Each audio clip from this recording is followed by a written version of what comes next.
Huh. I think I didn't go live on, yeah, I didn't go live on YouTube until now. That's so funny. Oh well. Oh well.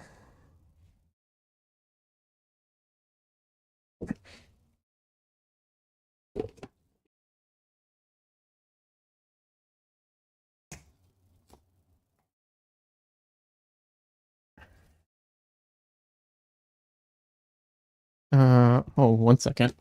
Before I bring my palette out, I am going to scrape it while it's on the floor because, oh my God, so much easier to scrape the paint off on the floor than it is on, what's it called?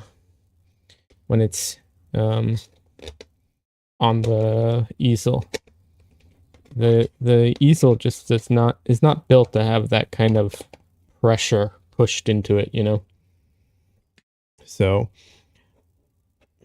normally, uh, I wouldn't even have to like I wouldn't even have to scrape my palette at this point in normal under my normal circumstances, but because of the palette I'm using today and yesterday, all my paint is dry already, like all of it.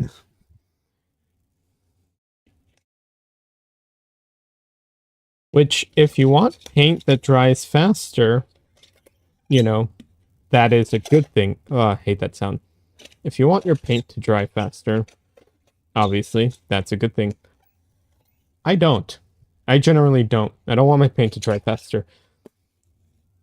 Almost never do I want my paint to dry faster during the painting process.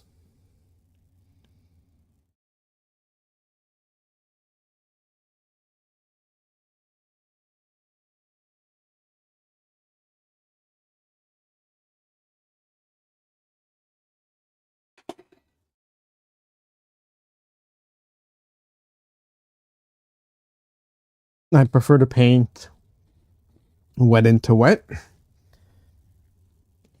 There are instances where layering is necessary, but generally speaking, um, generally speaking, if I need to layer, like, okay, I take that back. Generally, I just don't need to layer. That's basically what it comes down to. Because I can paint wet into wet, and if it's wet and I need to layer, I can usually just scrape it off. There are a few instances that that is not 100% accurate. Like there are instances where being able to put down something and then paint over it to get a kind of effect, is beneficial. But yeah, this dried so fast.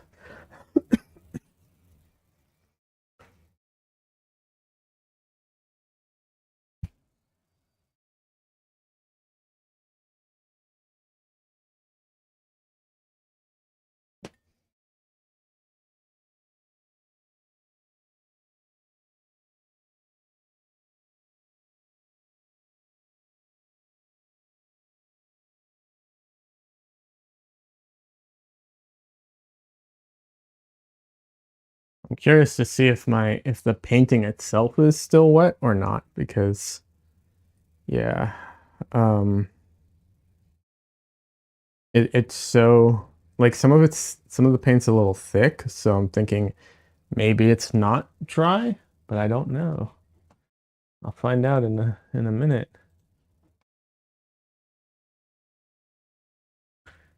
All right.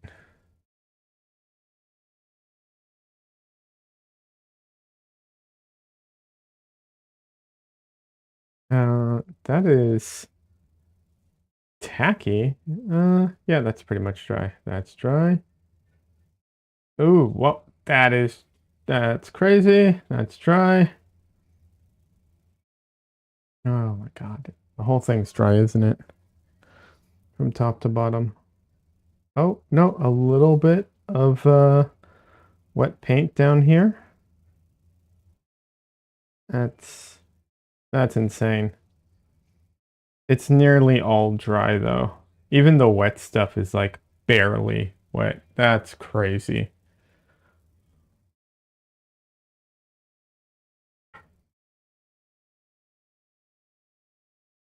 That's bonkers to me.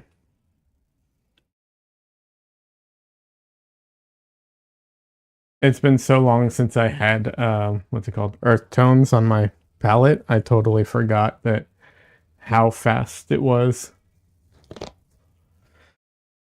Alrighty. Well, in that case, I'm going to oil out. So oil out. I have to be a little cautious around certain areas, but shouldn't be too bad. So for those who don't know, and I've repeated this many times, so I apologize if you have to hear this many times. But for those who aren't familiar, oiling out is the process of just putting a very thin layer of oil on top of a dried oil painting. The reason for doing this is it helps the paint move around on the dry layer as if it was wet, and it helps prevent some of those like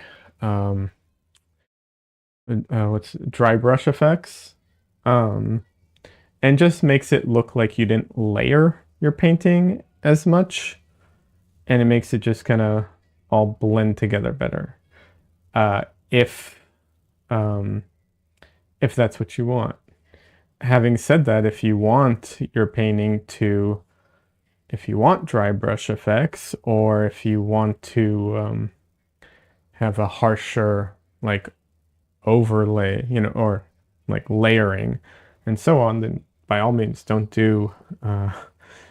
what's it called? You don't need to oil out. It's really it's not a necessary thing.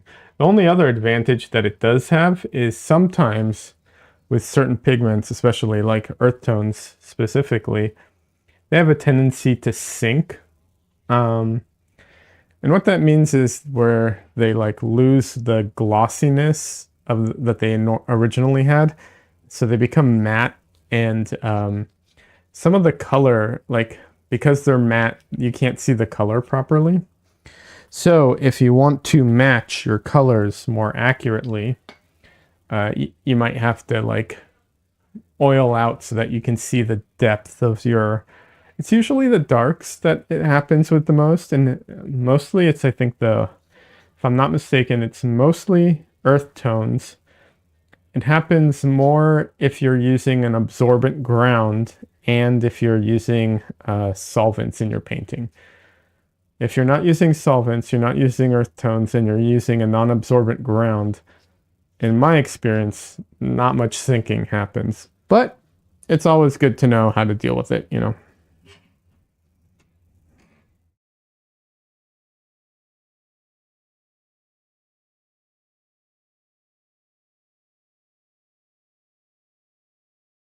All right.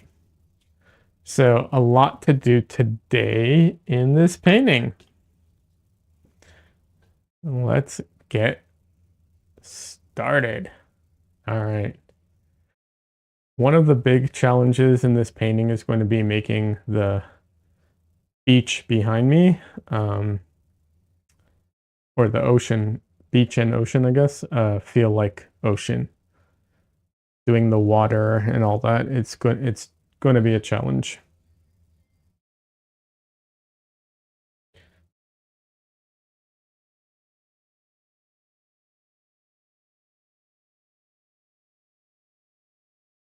Let's see. I need an original copy of the image though, because all these processed ones make it hard to see. So I totally edit my reference photos when I go to paint. I highly recommend doing that. It makes life so much easier. But sometimes I edit them, or actually, this is a common occurrence. I edit them so much that I can barely see parts of the photo. So I have to go in and like right now it's going in to take it off so I can actually see what it is I am looking at.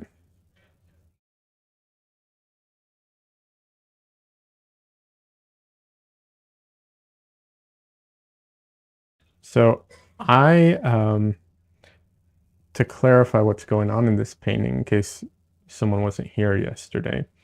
This is a painting I'm doing for a class I'm taking with Nicholas Uribe.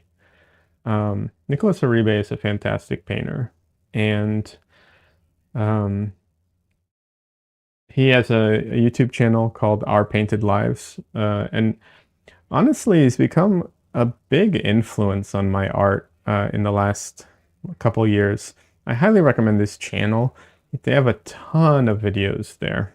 A lot of live videos, a lot of edited videos, just a ton of great stuff there. Highly, highly recommend his channel. Um, and he's teaching some online workshops. He taught some last year. I couldn't take any this year. I jumped on it because even though like I'm a working professional in the, you know, and like a working artist, you're never, never too good to learn more. You're never like, there's no, issue with that. I don't think, at least personally. I think it's always good to push yourself, to grow, to learn. And I mean, he's amazing. So there's definitely stuff I can learn from him. And I don't, no part of me doubts that. Anyways, having said all that, um, right, where was I going with it? Oh yeah. So I'm taking his class and I'm doing the homework on stream a lot of times when I can. And today, the homework is to paint with a variation of the Zorn palette, which is the Zorn palette is ivory black. Um, oh my god, my brain is ivory black, yellow ochre. Um, wait, ivory black, yellow ochre, cad or vermilion red, and titanium white. So this is a variation of that, which is um, raw umber instead of black, um, yellow ochre, um, what is it? Transparent earth red for the red, and then white. So a very, very condensed, very warm palette. Which it's a good palette for certain things. Has a lot of very cohesive, that's for sure. And there's a lot of things that fall into these categories. Like the reality is our world is very brown and gray. Like that's, you know, um, obviously newer technology stuff tends to be brighter a bit, but generally speaking, you'd be surprised at how desaturated everything actually is in life. So you can get away with painting a ton of things with just this palette. But I like my blues, and I like my palette, my general palette. And so I'm not crazy about this palette. Uh, so I decided to paint something very blue with this palette, which it is entirely ill-equipped to deal with. And I thought it was, A, I thought it was funny, and B, I thought it was also kind of appropriate because I love the ocean. And I moved to Austin, Texas in 2018, and I no longer can go to the ocean, you know, conveniently at least. And so I miss the blue. I miss my blue colors, and I miss the deep blue. And that's the unifying concept.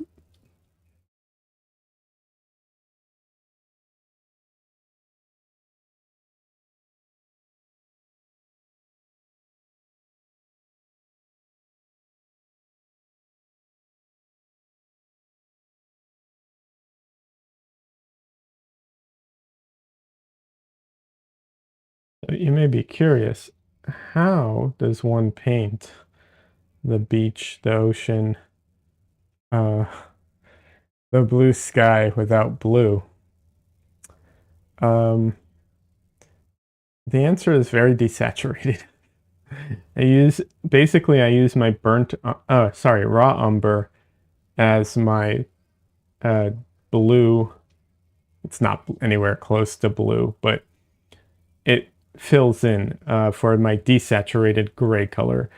It is on its own, it has a lot more tinting to it, but if you mix it with titanium white, which is a very cool white, it loses a ton of that and it becomes much grayer.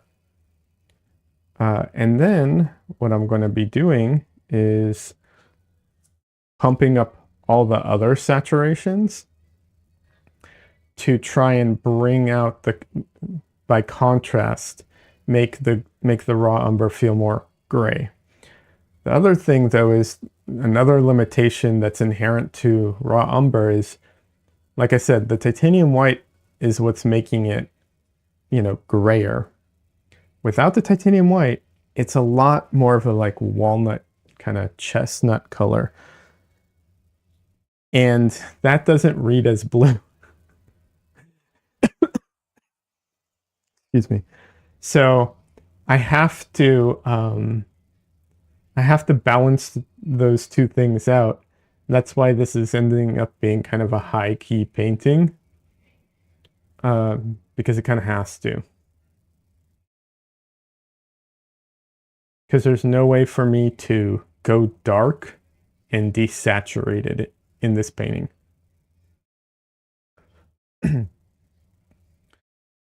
Excuse me.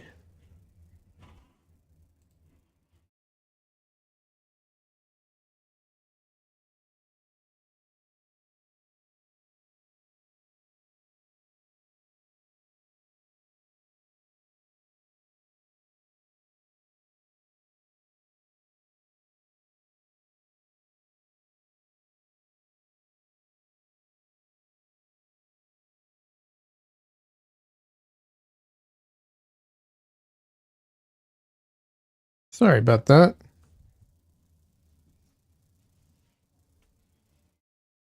I don't know what was going on there. Something in my throat.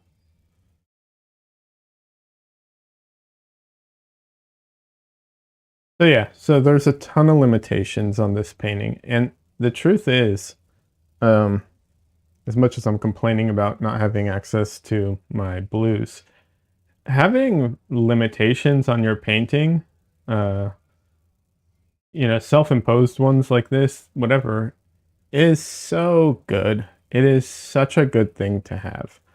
I'm not saying always, not saying 100% of the time, but it is such a good thing to have overall. It pushes you in all kinds of ways. It forces your brain to think in different ways. And yeah, it breeds creativity. Like really, that's that's what it does. So it is good to have those things. I still want my blue though.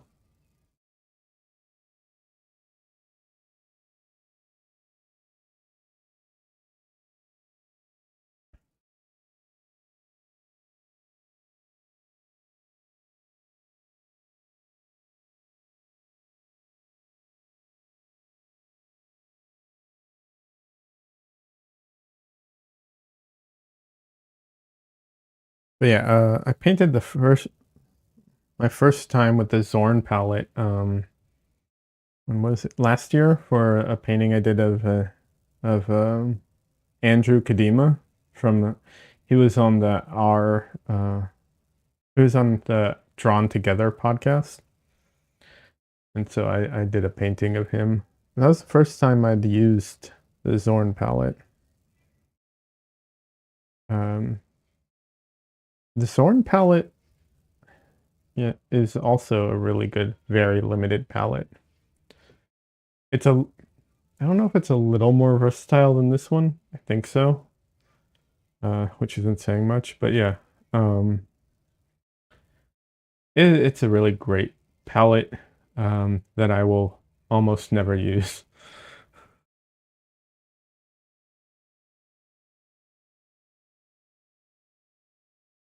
I um I did a I did a bunch of exercises where I like put all kinds of limitations on myself as far as um as far as like the paints I could use and the range I could use, stuff like that.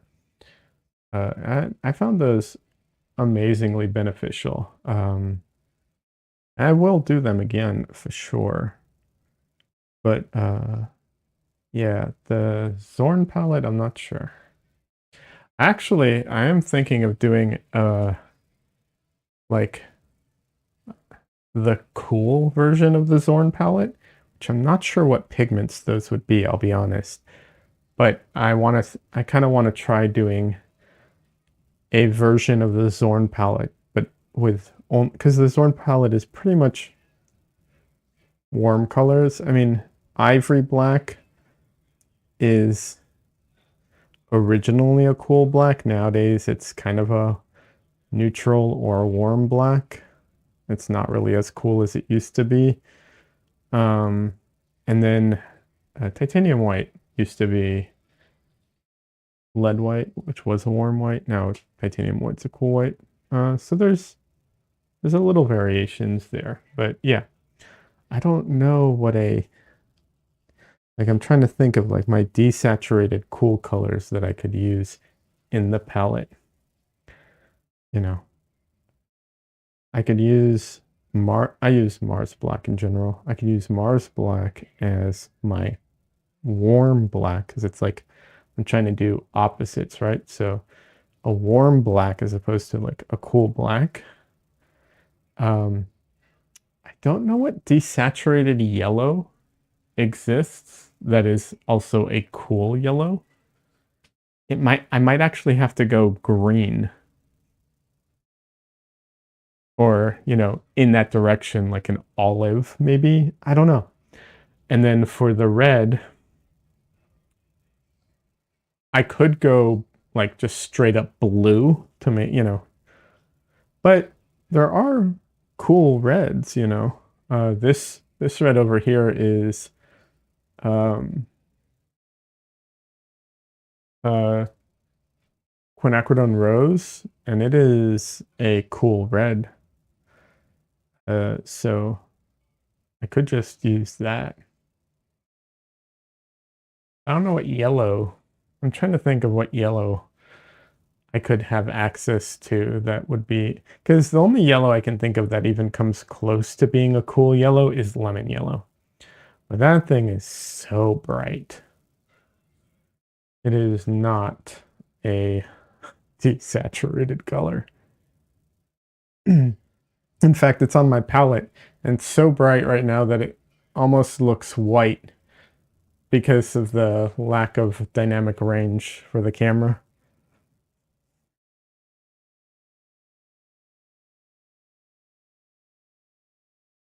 It just can't display the full range of everything. Yeah.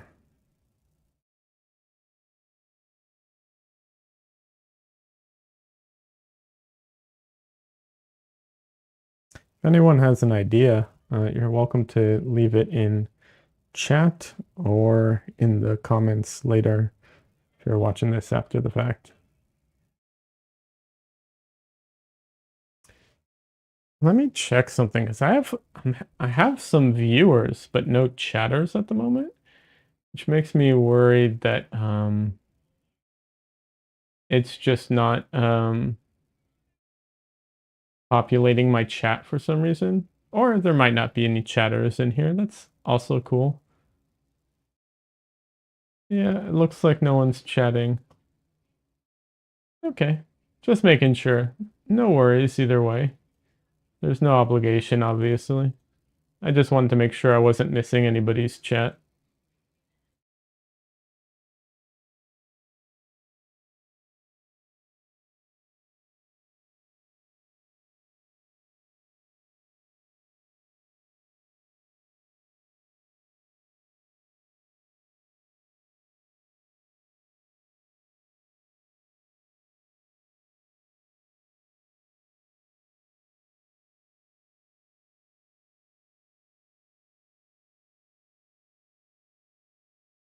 I do need to go back to the waves, though. I need to not let them go. I think what I'm going to end up doing for the waves, and we'll see how it works, how it looks, but there's a few colors in the water here. So there's the like blue of the ocean water, right? And then it's mostly blue and green, right? Or yellow. Yellow is where the sand is, kind of where you can see through the water. And then there's some green where it's deeper kind of thing, so more yellow. And then there's white of the surf, of the, waves. Which is this stuff kind of thing.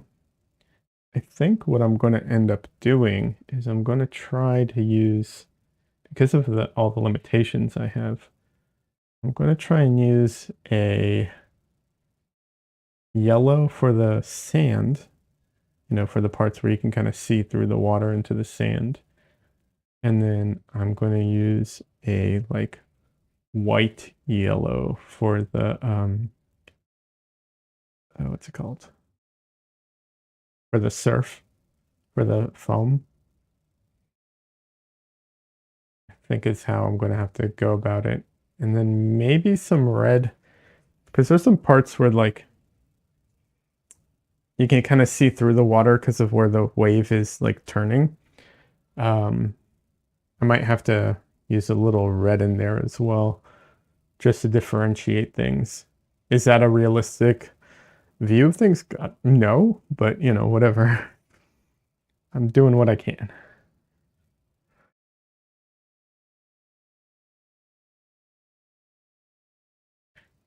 I did a couple paintings that were single tone paintings. Those are some of the exercises I did. I really enjoyed those ones. They're very, very challenging. But what's interesting about those is you end up kind of painting like in a color coded way almost, because there is no way to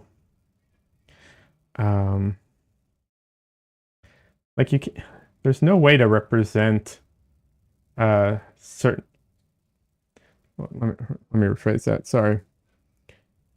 So the problem is, because it's all one tone,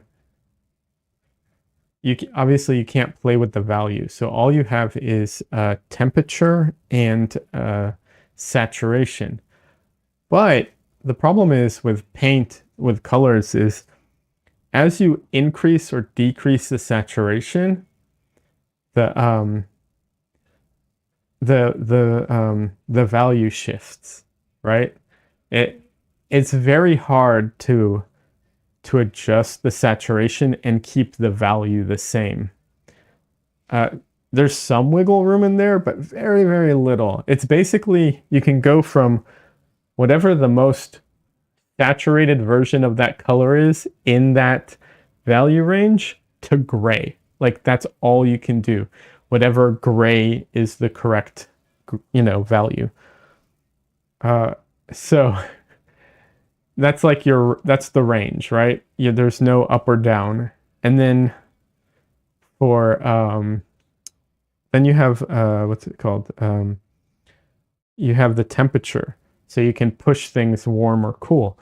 But some colors are more inherently cool or warm than others. And when you can't shift them around much, you can't see those nuances that well. So you end up kind of color coding things a little. You're like, okay, everything that's in the shadow generally is cool. Everything in the, in the light is warm. But then if you want to like differentiate the warm, like in the light from like the highlights, you have to figure out a way of doing that, either like making them cool or making them just gray. So everything's saturated except for the highlights, but it doesn't always look right. You have to really play with it. It's a challenging painting exercise for sure.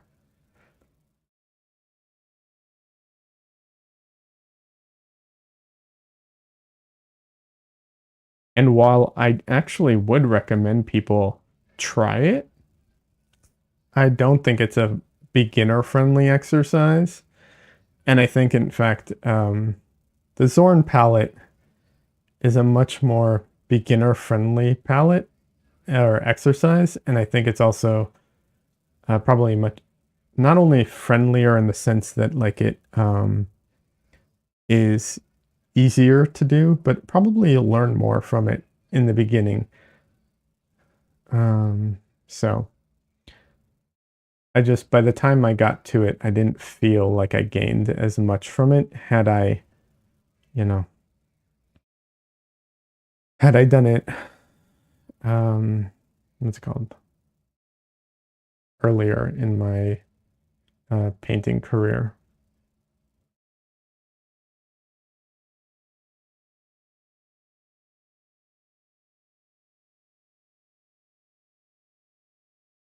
Now, I do not like to paint like the super tedious stuff. Like, I'll do it when I need to. If I have to paint a super, tedious pattern for some reason, I'll do it, but I don't like it. So I tend to try and avoid them. So the water ripples, yeah, that counts to me. So I'm going to try and indicate it without actually, you know, painting it accurately. Let me put it that way. Like, it needs to give the illusion of that, not the exact reality. If you want someone who does it real, check out Lena Danya on online. She's on YouTube. She does amazing water paintings and apparently has the patience of I don't even know what, but it's amazing.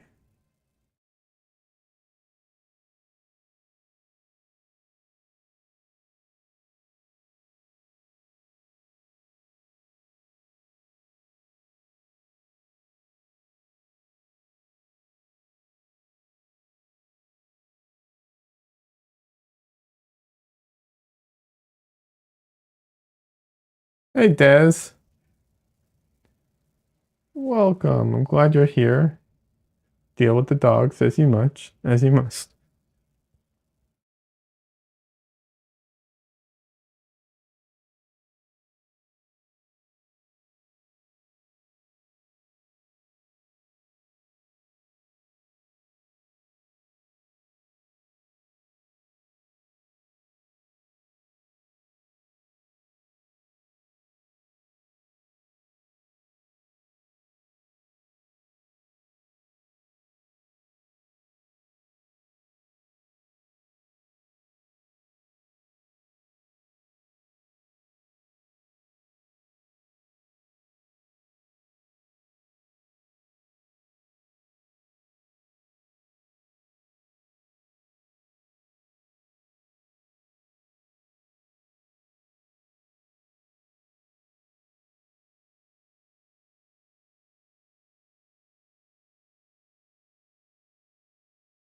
All right, let's get my like super white yellow. I'm still going to be using yellow ochre. I'm limited to that, but it's going to be practically white with yellow ochre. Give it just a hint of a like warm color for the sunlight reflecting off of the water. I'm not going to do all of that right now. For one reason, I will leave I will leave a lot of the surf for the end. Because I don't want to go back into it and paint over it again. If I can help it, I just want to put it down once and leave it kind of thing. But I'm going to indicate it right now. at least some of it so that I, you know what color, like to give scale to everything.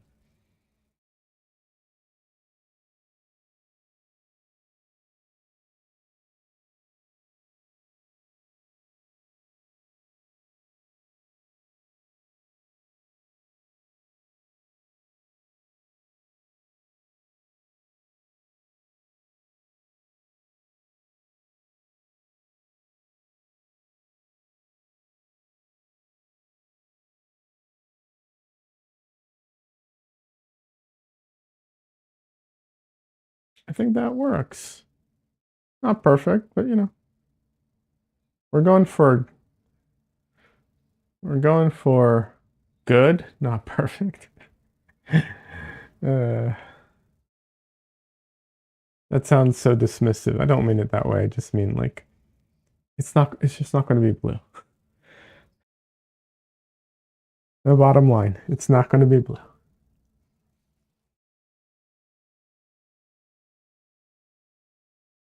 Much as I want it to be blue.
So the little dark spot in the background that there is uh, some rocks way out in the distance. So I'm gonna try and help them stand out by adding some color, but I just realized they're kind of darker. Let's go a little darker.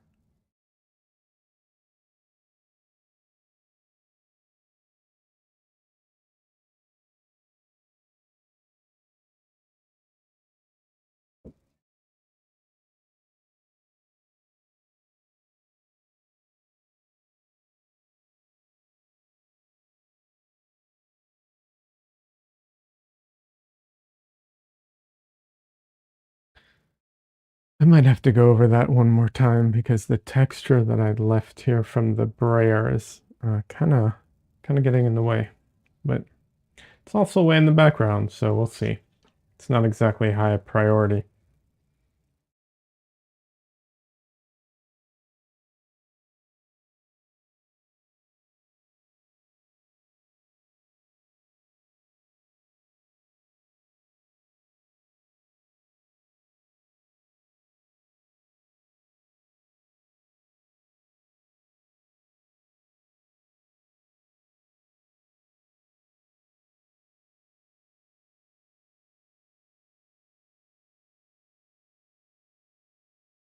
Yeah, I wish I'd gotten rid of that texture last night. It's too late now, so I'm gonna have to compensate for that a little bit.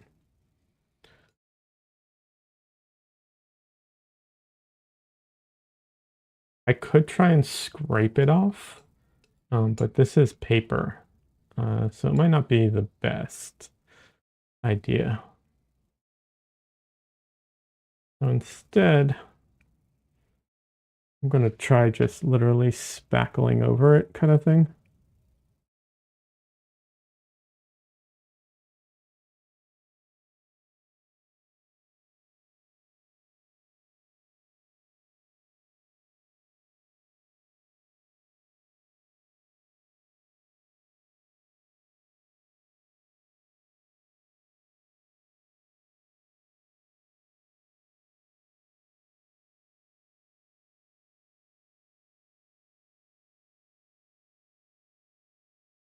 Well, some of it's coming off a little bit, so that's cool. I guess while it's dry, it's not that dry.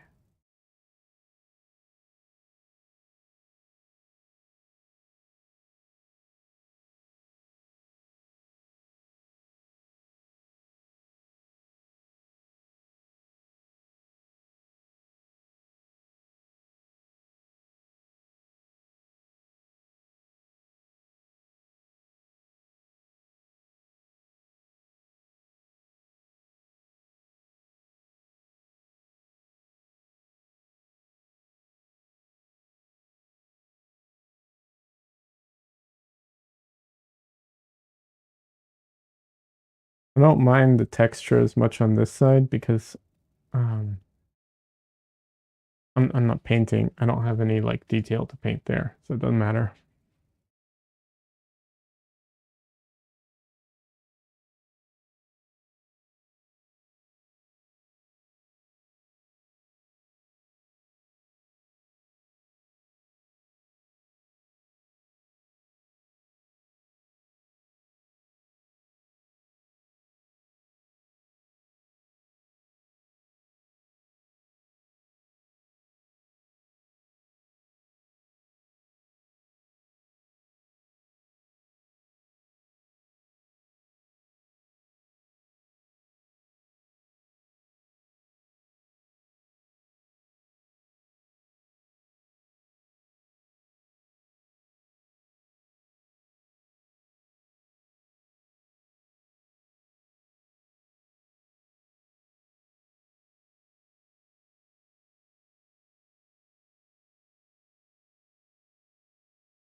This is not all white up here. I don't know that the camera's doing a good job of picking it up, but it is not all white up here.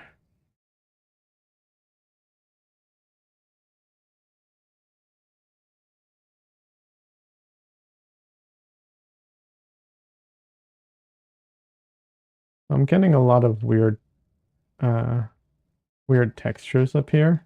Um, and it's not exactly like sky textures. But I like texture in my painting, so I don't mind it.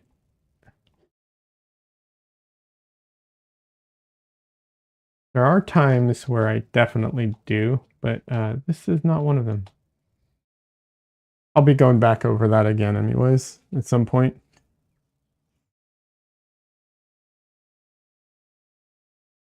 Oh, jeez, I am starting to feel it today. Wow.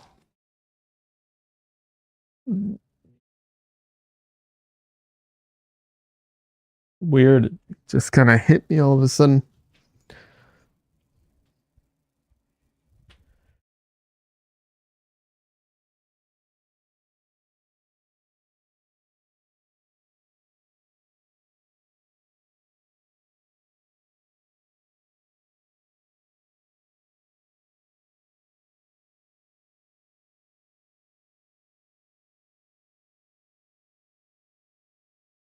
For anyone looking at my what's it called?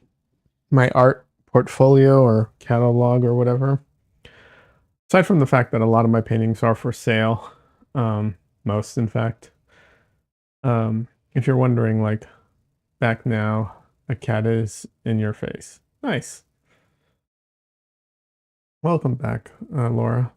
I was just going to say, if anyone looks at my catalog of paintings and is like wondering why I've painted myself so many times and has any thoughts about that, I assure you, it is not because I like looking at myself. In fact, I hate it. It's more convenience. I'm always available to model for myself.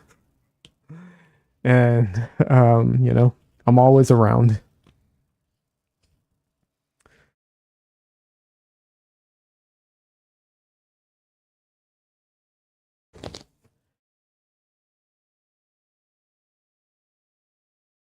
Man, the fatigue just hit me all of a sudden, but I'll attempt to power through. We'll see how it goes.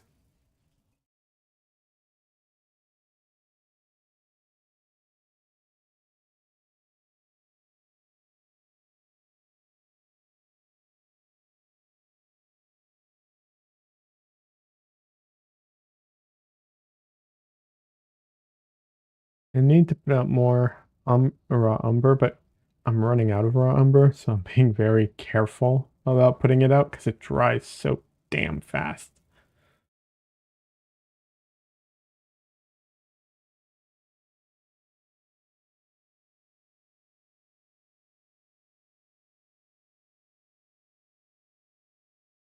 I wonder what paints I can mix to make a raw umber hue.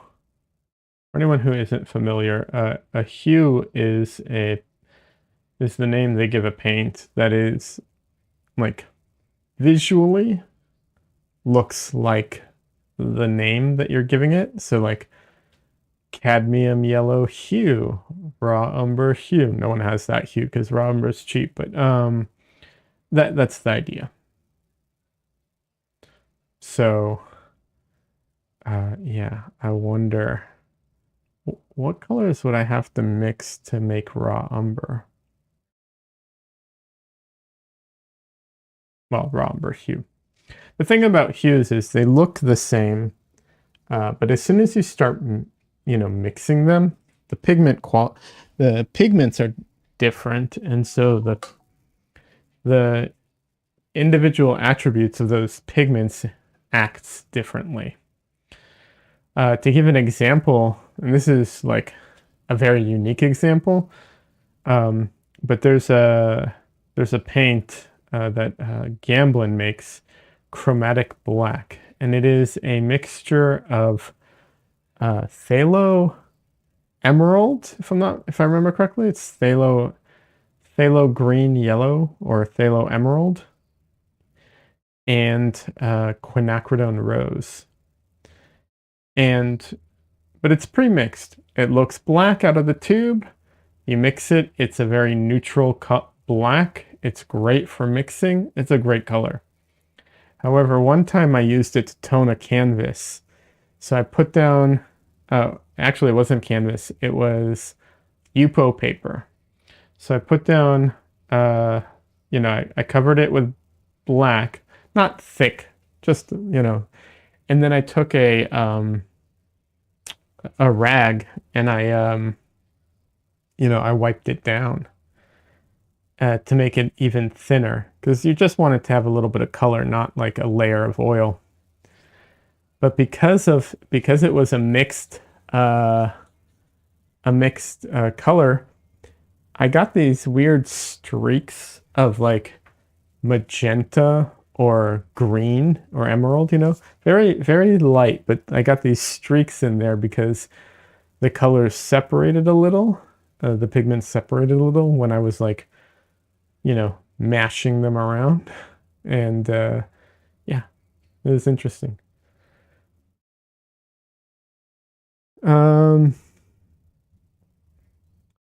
Sujan, welcome. How you doing? Welcome to the stream. And correct me if you want me to call you something different. I'm going with Sujan because it's like I can pronounce that, but if you want something else, let me know. from the UAE. It's 7:20 a.m. here. Watching while cycling in the gym. Nice. Good on you. I need to go to the gym too. I don't, but I need to. And it is on my to-do list to start working out more. For sure. But good on you for doing it. It's not easy. So, you know, props to you. Yeah, it's 9:20 here. So,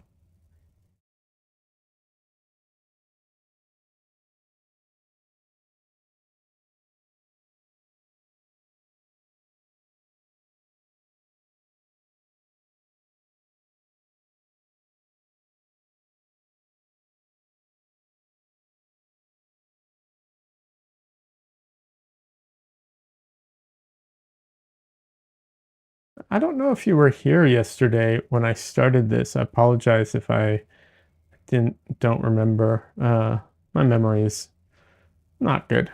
Um, but yeah, this is a very limited palette painting, so there's a lot, a lot of what's it called?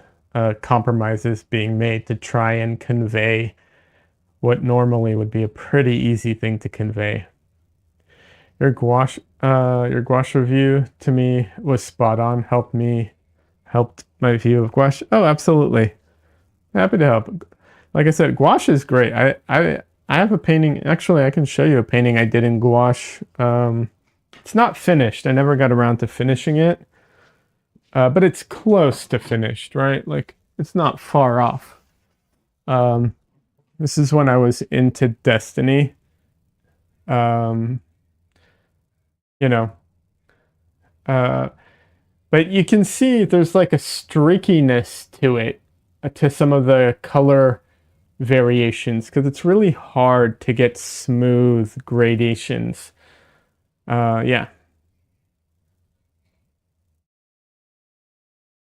this painting looks already superb. Oh, thank you. I appreciate that. Like I said, it's close to done, and I just never got to finishing it entirely. But you can see there is streakiness there that I'm not saying you can't paint around that. You can't paint that out. There are ways. It's just it doesn't lend itself to that.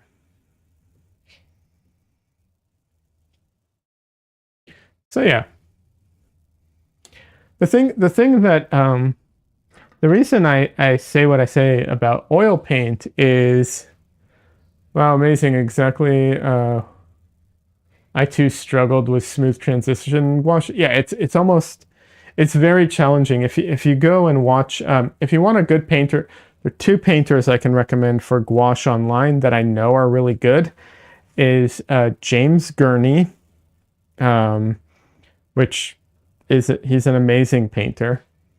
And then Mark Watts, I think it is. And Watts does some really great gouache paintings as well. But he also talks about that, like there are ways of doing transitions with it, but you have to like really, like sometimes you have to do a transition within the brush itself, like have basically two colors almost on the same brush. It's complicated.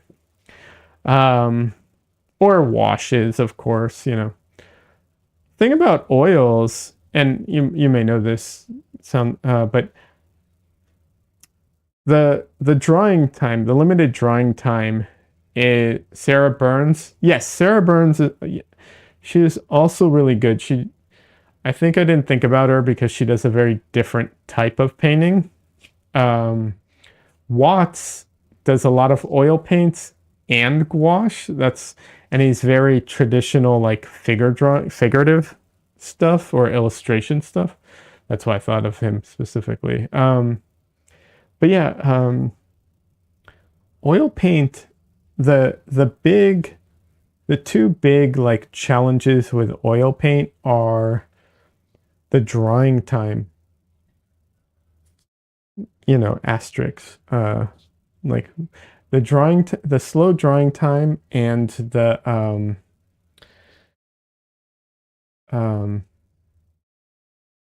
I guess the mediums and like the complexity of it. The drying times is a benefit and a hindrance depending on how you want to paint. What is your view about golden open acrylics? I have never used them. However, I'll say this. I don't have anything against acrylics. I don't like using Watts is, I think, I think it's Mark Watts. But check out, maybe look up the Watts School on YouTube, something like that, or I think it's the Watts School or Watts Illustration, something like that. He has a school. I just can't remember off the top of my head right now. If you remind me later, if you can't find it, remind me later and I'll find it because I'll know what to look for. I don't want to stop at the moment entirely. But yeah.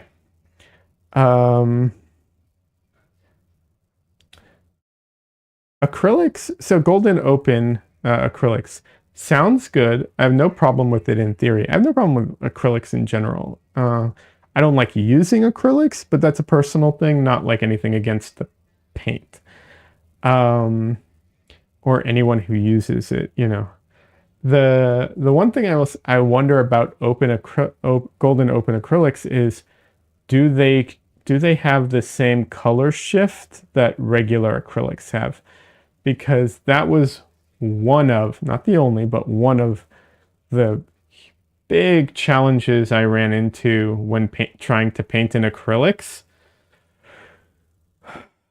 Yes, yes, yes. Watts Atelier of Arts, that's it. Yeah. The color shift killed me. Now maybe golden open does color shift, but because the whole painting's wet, it all kind of shifts together, so it's cool. I don't know. I tried to paint with regular acrylics, and my figures came out looking diseased because like I would put down some highlights and stuff, and then they would darken and shift, and it looked like they had like all these weird splotches on their face. Yeah, I didn't like that very much. You used once open acrylics, but it was too watery or transparent, but open time is a bliss. Yeah. Well, so with regular acrylics, you can also, they have mediums that can also make them stay open for longer, but it does exactly what you're saying. It makes them more liquidy and more transparent. It's because it's a clear or a whitish, you know, uh, uh, medium that you add, and it's not good. I used to paint in acrylics in art school, but I didn't paint directly like what I'm doing right now, but rather I did layered painting, and the layered painting, what's it called? Acrylics are great for layered paintings, like absolutely fantastic, right? Because it dries so fast. You put on a layer, blast it with the hair dryer, although I've heard that that's not a good system because it doesn't actually bind properly or have enough time. I don't know. But you know, it's super fast. Like, that's great. This is a self-portrait, yes. This is a self-portrait of me at the beach. I miss the ocean ever since I moved to Austin, Texas, and I miss my blues in my palette, but because this is homework, I don't have access to my blues right now, so I miss them. So I thought it was kind of appropriate So I'm doing a self-portrait of myself at the beach, and this is the, the ocean with the blue sky, wearing a blue shirt, in a painting where I have no blue pigment.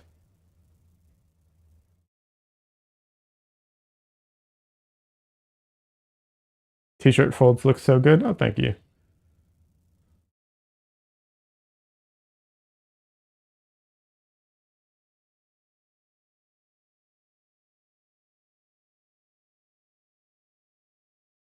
We'll see how well I pull off the water shimmers, I'm working on it.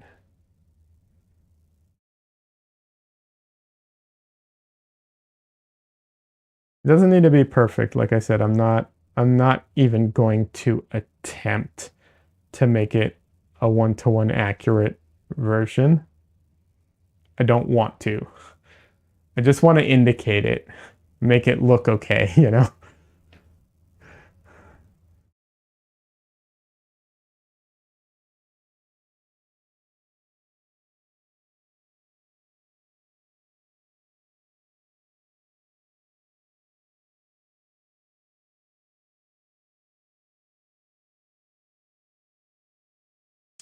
Do I like glazing in oils? Never tried it. I do not. Like I'm not saying I never glaze, but I don't do the indirect painting technique. The indirect painting technique is the one where, you do a painting, you do it tonally. Often it's like in black and white where you have the dead layer or the grisaille, whatever it's called.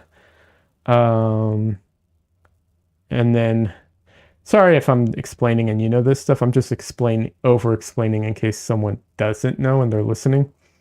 And then you go in with a translucent or transparent layer and you like glaze over it. And then you have to wait for it to dry and so on. I don't like that. I don't like painting like that. I'm not saying I don't like paintings made like that. I'm saying I don't enjoy painting that way, so I don't. Yeah. I'm not opposed to glazing ever. Like it's fine, right? Can I take liberty to comment here on this portrait? I mean, you can. It's like if you're trying to give me criticism on it, I mean, it's not even finished, so I would hold off on that if that's what you mean. Like if you're like, oh, this eye isn't, is looking weird or whatever, like, don't bother just because like it's going to get adjusted over time. Also, you are seeing it slightly distorted. That can also affect those types of things. So, but otherwise, you're welcome to. I just don't, there's no point in it at this stage. Laura says, that's how a lot of people do digital art, black and white, and then they transparent layers on top. Yeah. It's so weird to me. You need to paint digitally. It's a way, like there's a lot of benefits to painting that way. Which I can explain if you want, but I understand what you're saying. I understand where you're coming from. Do I deliberately use a lot of white? Looks a bit more white. Okay. Yes. So I don't. So what's happening in this painting is I don't have my palette is not these colors. It is raw umber, yellow ochre, transparent earth red, and white. I have no cool color. The coolest color I have is white. And if I add white to raw umber, it kind of grays out. That's my blue in this painting. And that's why it's so light. Because the only way I can make the raw umber what's it called? The only way I can make the raw umber gray out is by adding white. Now, having said that, I have done high key paintings before. I have a few paintings that are, if 10 is 100% white, I have a few paintings that range from 9.5 to 10. So I'm also okay with doing high key paintings, which this is turning out to be one.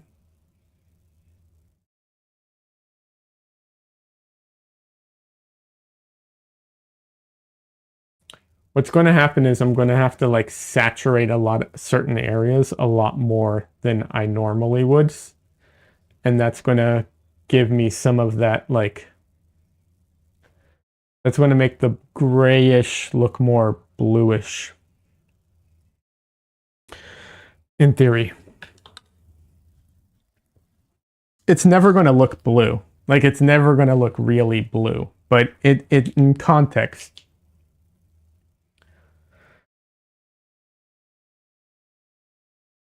but yeah, like I said, I do have high key paintings that are like, like I said, they're so white and you can barely see them. In fact, I have some that when I try and show them on camera here, the light blows them out to the camera and you can't even see them, which I think is funny.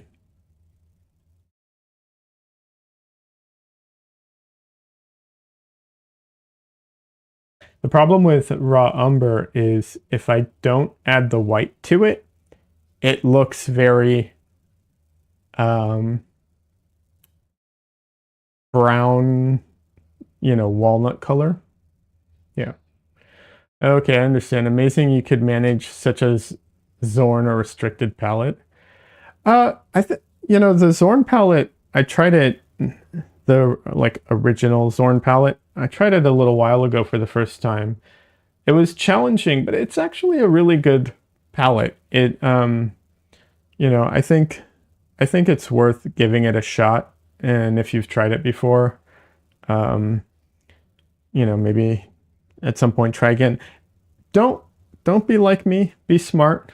Like I set myself up for a very challenging painting here. If you're smart about it and you pick subject matters and reference, I guess would be the most thing. That's very that you don't have to do a ton of interpretation to it. It'll ease you into it. You know, which might be beneficial. I mean, like, look, you don't have to paint with the Zorn palette or even try it. It is this palette and the Zorn palette are very, they are very restricted, but because they're so restricted, they're also very solid, right? Like they're very cohesive, and everything just goes together perfect, like super well. Because how could it not, right? Like like it's all so close to each other. It works so well. But yeah, it is frustrating and restrictive. Yeah, I agree with anybody who feels that way.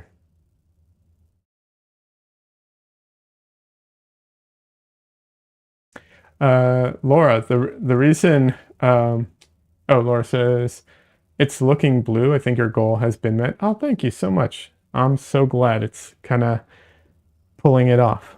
I was going to say the reason that people do that in digital art is numerous reasons. One of the reasons is a lot of times these people work in production.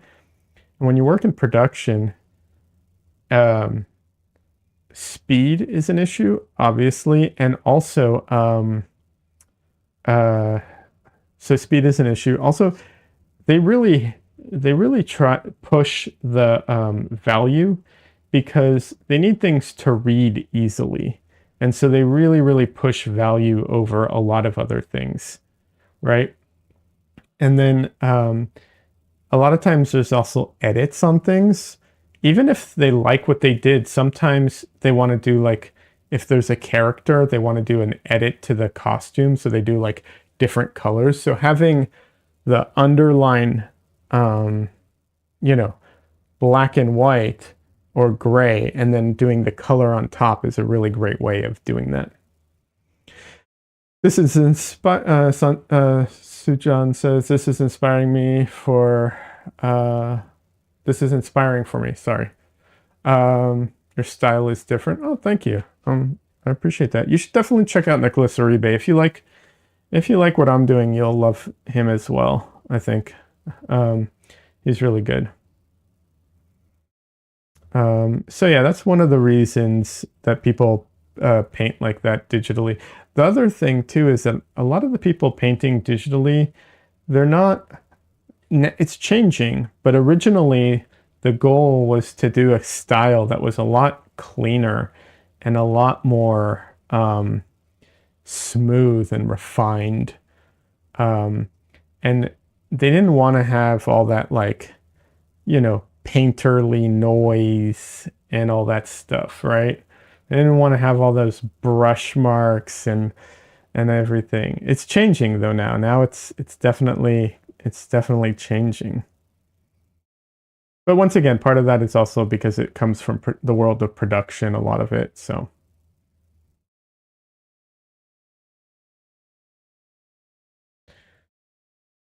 and also another another reason for that is because of the tools that people originally had. Photoshop was the main painting tool back when it wasn't designed well for painting. And so having all, doing all those tricks helped a lot. For instance, Photoshop is horrible at mixing colors, right? Like it does a for like in the artist's brain at least, right? It's just garbage at mixing colors. Everything you mix with in Photoshop, whatever you think it's going to mix to, just goes to that color, but like the gray, black and white version of that color.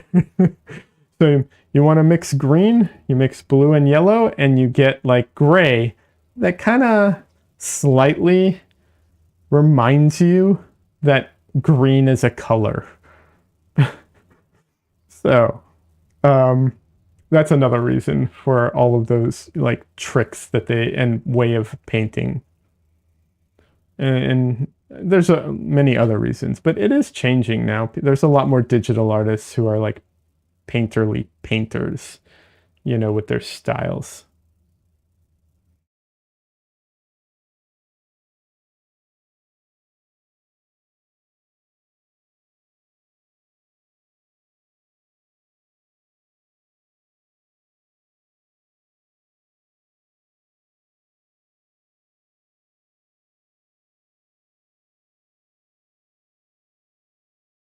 But Sujan, I'm glad this is inspiring you. It makes me very happy to hear. By the way, you're welcome to tag me or message me if you have social media, if you do any kind of painting or anything. By all means, I'd love to see stuff you do. You're more than welcome to message me. Or if you join the Discord, you can share your art there. People share on my Discord. Um, I forgot to make it, but I will be making a critique corner too at some point. I just forgot to do it.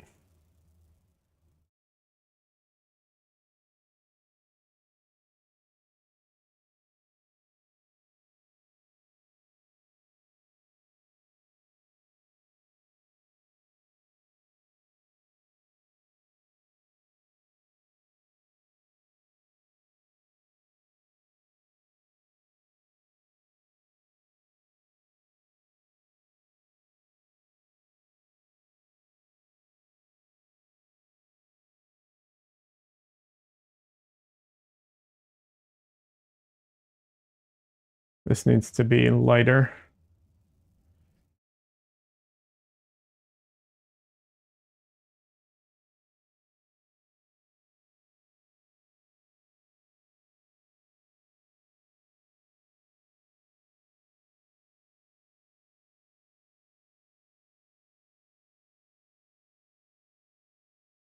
Yeah, if anyone's also interested in high key paintings, I do enjoy.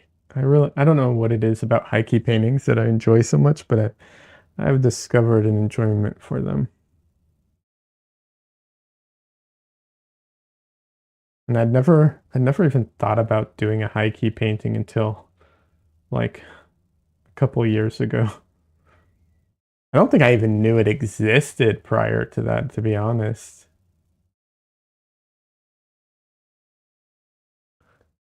How do you join your Discord? I'm very bad in social media. Oh, there should be a link in the description. Fingers crossed it works. If it doesn't work, let me know. Um, I've had some issues with it expiring, even though I like told it not to expire. Um, yeah,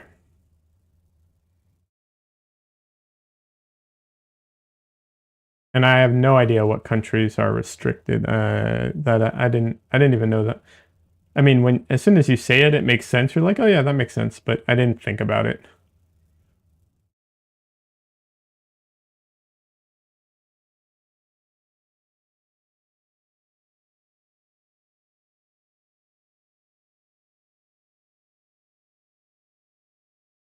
And anyone who wants to get in touch with me, like obviously my Discord works. There's all the social medias that people can mm, get in touch with me through those avenues.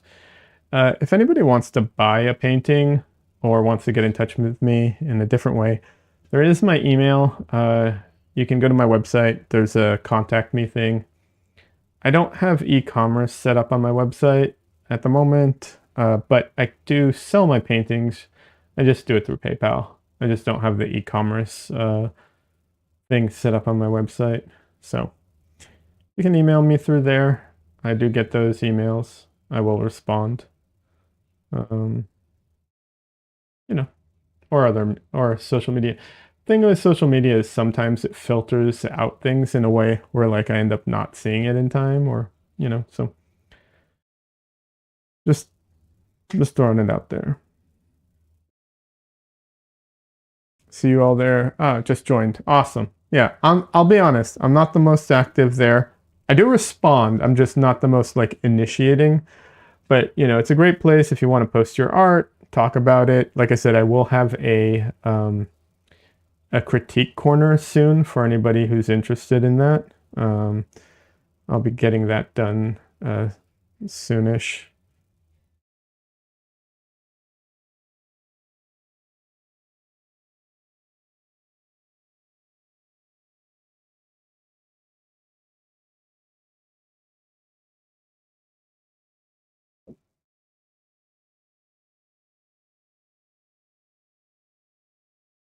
Hey, hey, Elijah, welcome.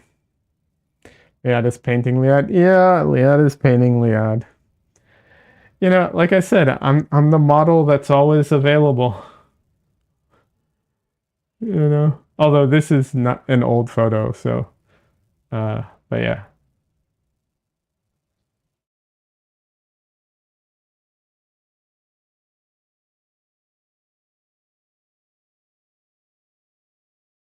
The most glorious of models? Definitely not. Definitely not.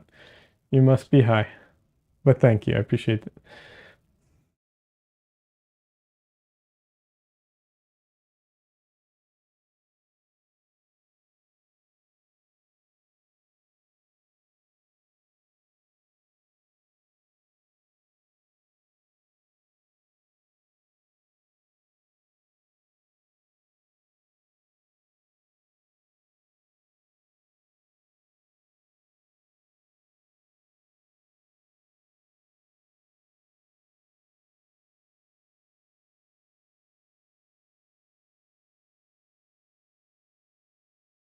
Look at the lines, man. Yeah.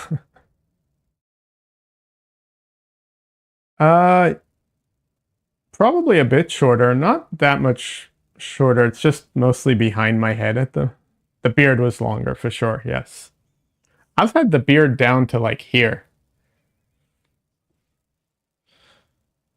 It's gotten real long in the past. All right. I'm going to take a break from the ocean because I want to. So let's get to the face and hair a little bit. I can't do the edges, the outer edges of the hair right now because I need to save that for after I do finish the water. But I can, the reason I want to get into some of the face right now and some of the beard is I want to pump up some of that saturation to help with all the weird color things happening right now.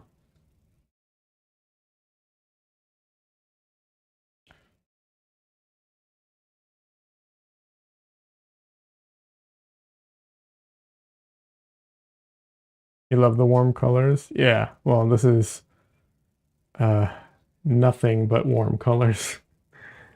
Uh, it's so odd, the balance. Yeah. Well, that's because it's a I'm I'm greatly compensating for the lack of cool colors that I have on my palette. So it's a what's it called? It's a modified Zorn palette. So it's raw umber, yellow ochre, uh, transparent earth red, and titanium white. So I don't have any cool colors. So in order to kind of indicate cool colors, especially because I'm painting a beach scene with a blue ocean, blue sky, wearing a blue shirt, um, I um, I have to mix my raw umber with white to kind of gray it out. And that is kind of the limitation. That's as like blue as I can get it. So yeah.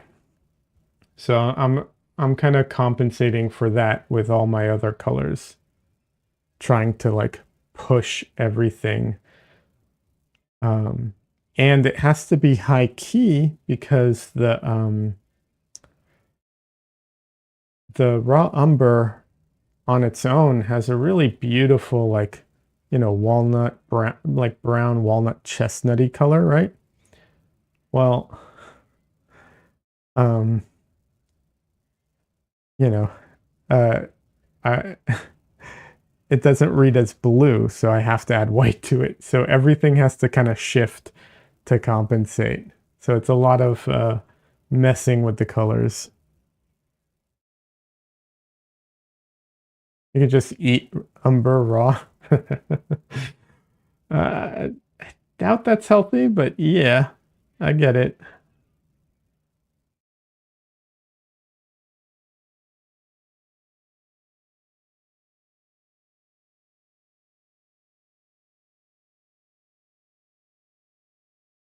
It's like the perfect paint gravy. uh, that's funny. It's really not my favorite. I'll be honest. I don't like it that much. Like it's a beautiful color on its own. Um, but there's too many properties about it that I just don't like. Um, yeah. It's not my favorite. I don't mind it. I don't hate it or anything like that. I just, like I said, I wish I had, you know, I wish I had some cool colors on this palette. That's the main issue that I struggle with here.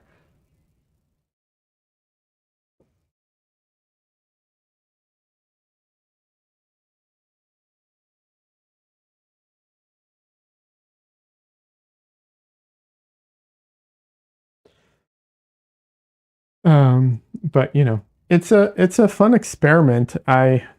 I'm really happy that I'm actually really happy that I chose this subject because originally I was doing it kind of as a uh, kind of to be a smartass, honestly. But I'm really happy that I went with it because I think it's actually um, a very challenging attempt and really pushing. the palette to its limit, and in some directions at least. Um, and I think that's great. I think it's a good way of learning a lot, you know. So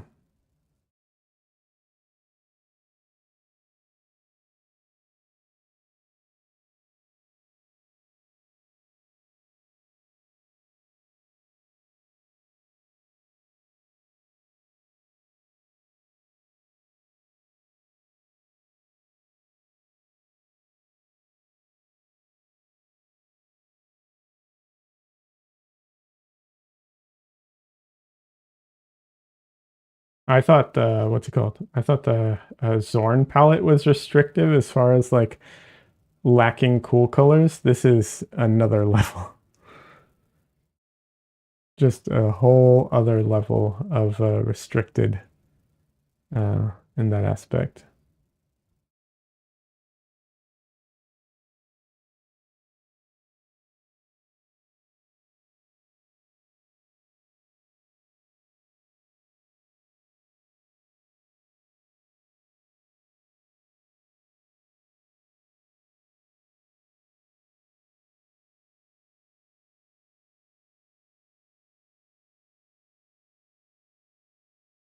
Also, I'd be remiss if I didn't remind you, don't eat your paints, regardless of how much like gravy they look.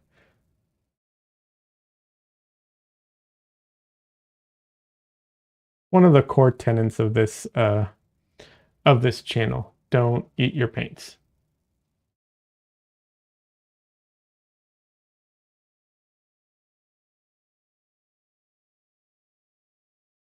Challenges keep things spiced up from time to time, for sure, absolutely. But linseed oil has so many omega fatty acids. I know, and lead white is, you know, it's got that like sweetness to it. I get it, but don't do it.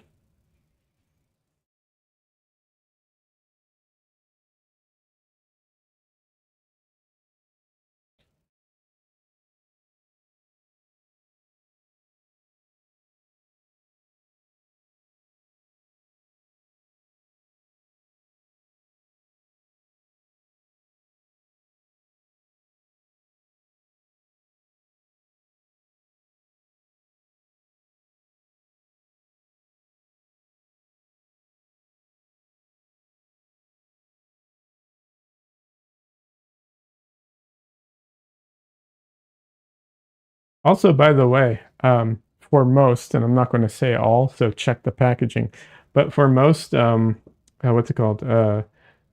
Um, oh, my brain is not working today. I've been struggling all day. Um, for most solvents like Gamsol, so um, whatever they're called, mineral spirits and so on. Um, if you by accident swallow it, check to see what you're supposed to do, but don't immediately induce vomiting because it's actually more dangerous to induce vomiting, for instance, with Gamsol than it is to just let it pass through your system.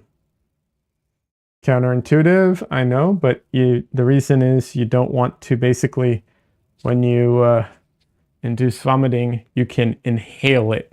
And that's the real danger, inhaling it, not the swallowing it, apparently. Although I don't recommend swallowing it, it's probably not good for you. So just look at the packaging. They say on it what to do. It has never happened to me, nor do I think it ever will. But I know some people, what they do is they'll do stuff like they'll keep their jar of like they'll keep like an open jar of Gamsol to clean their brush in on the counter or on the table with them. And they'll also be drinking out of a jar, the same type of jar. Literally happened to someone. Um, don't do that. How about we as artists set up human-size hamster water drip tanks so we never have to worry about this? Nice. Yeah, it'd be good for my exercise. Yeah.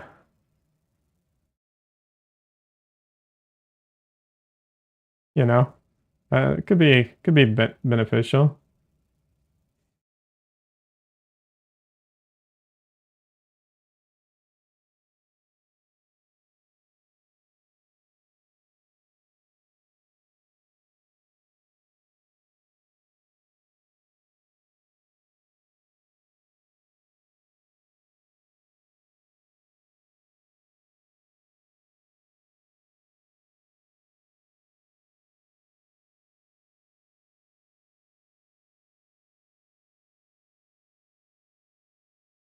Yeah, that story is from Lena Danya, by the way. She actually did that. So I did not. I'm telling her story. She has a video on it on YouTube. More than welcome to go watch it. I think she's a good content creator in general. I do like her.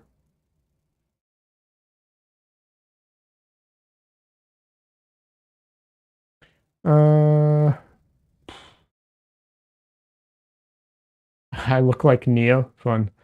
It used to happen in art class all the time when we were painting with acrylics. People reached out their brush water instead of their drinking water. Yeah.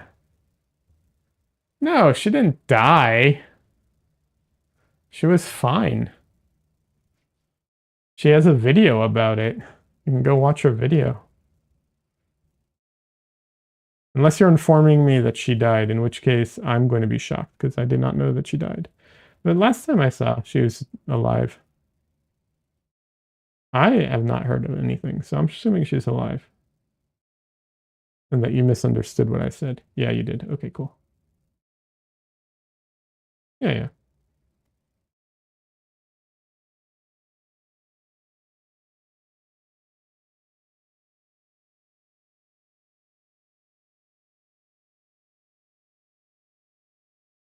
Yeah, she's fine. She has a video about her experience drinking what's it called?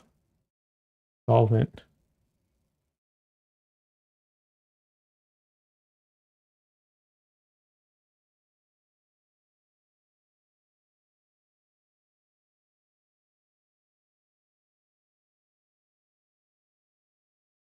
Her videos got you through middle school as an art baby. Oh, that's awesome. I in my art school, I had uh, a fellow student who was quite a bit older than me because the art school I went to was not accredited art school. It was a just an art school that people took classes. So um, there was a lot of what's it called, housewives who didn't either were retired or just didn't work. Um, and what was I saying?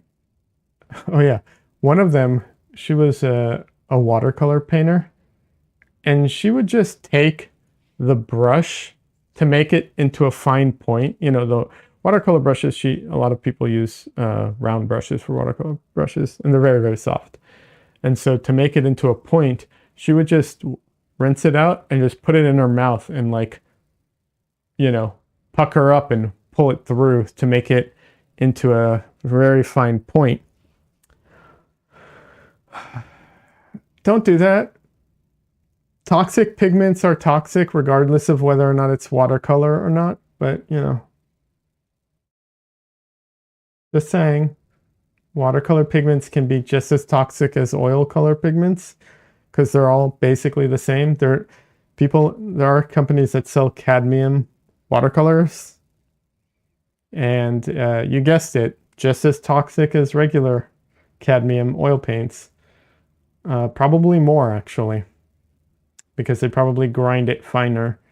Yeah, so just don't do that. Gotta go. Absolutely. I hope I'm catching you. Have a great day. And hope to see you around.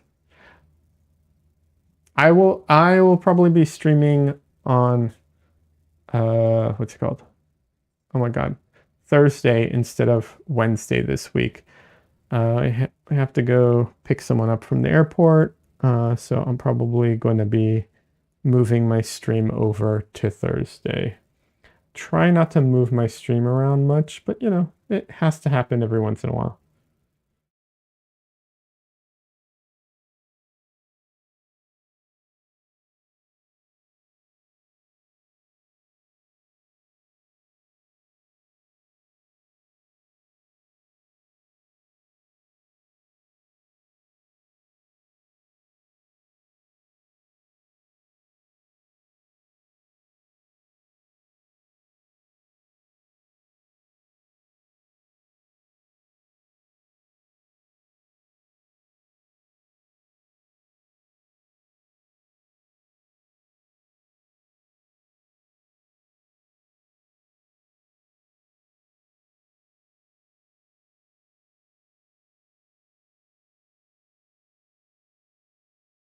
Yeah, it's not a good way of shaping your brushes. Just throwing that out there. Don't do that. Going back to what I was talking about. Yeah.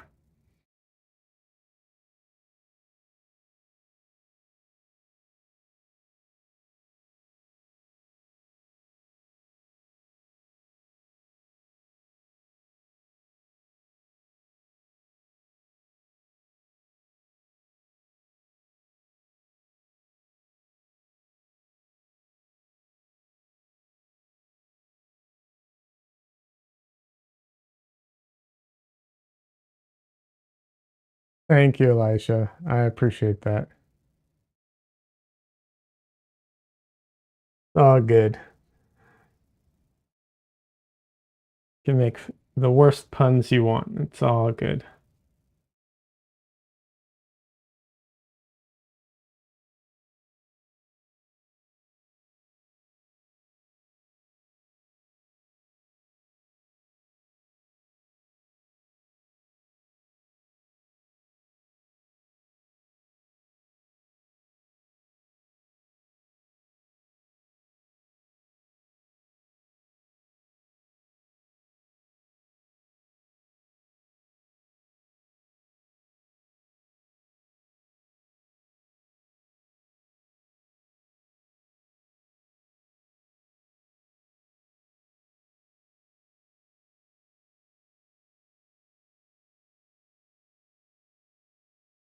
You like how you're yellow how yellow you're getting? Oh, thanks. Yeah, getting pretty yellow there. It's it's either yellow or red, honestly. Like those are my options. Yeah. It's going to be a combination of the two over time.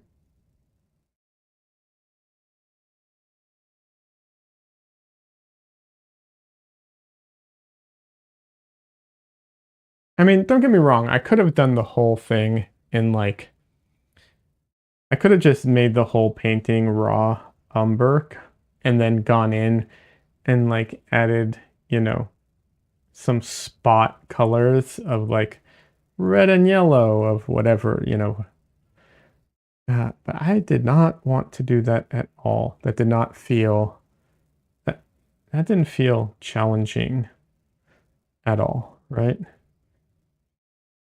So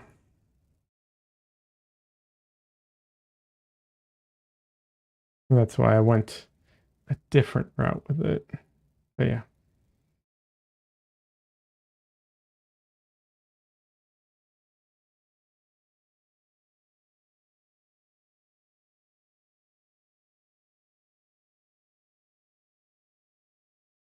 Almost went for my normal red. Jeez.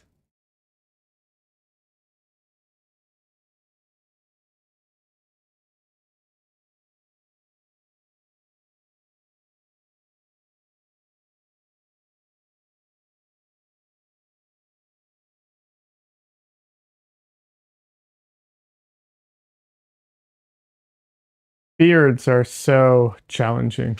You're a rebel? Oh, thanks.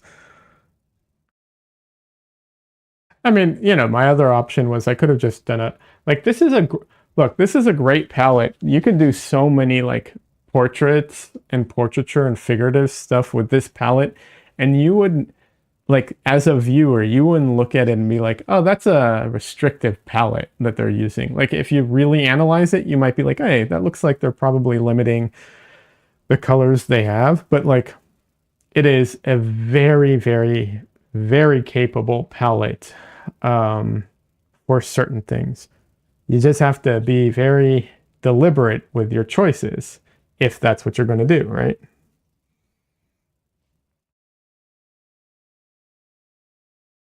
So there is that. I didn't want to do that. Also, the transparent earth red is a great, like, all-purpose color, by the way. If anyone doesn't know that color, it is fantastic. It's like a brownish reddish color.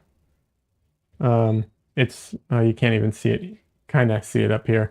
It's a reddish brown. Or brown, yeah, reddish brown. Um, Great color. It's great for, like, you know, kind of all-purpose brown type of color.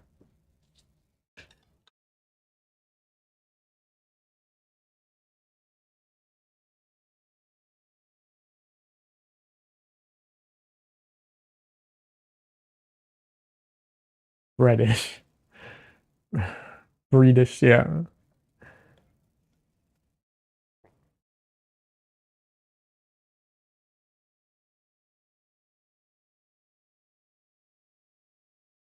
Same palette I used for my onion, my horse chestnuts, and all my attempts at the portrait. LOL. Wait a second. No, you had a black, didn't you? At least you had. I'm assuming you had a black and a more yellow, a more saturated yellow. No, am I wrong? I thought you had a more saturated yellow as well.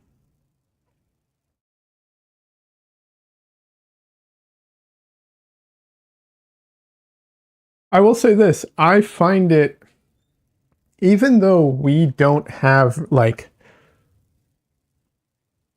some, you'll see like blues and greens in people's faces, but they're not really, like, generally speaking, they're not really greens or yellow, like strong yellows. They're usually like grays that lean in those directions. And in contrast, it makes it look like we have all these, like, colors in our face. I love putting, like, those colors in portraits, though. Like, I love using my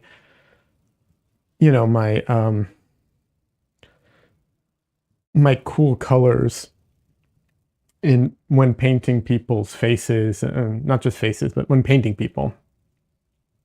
Um, yeah. But theoretically, you can get away with just gray for 90% of that because it's usually the case.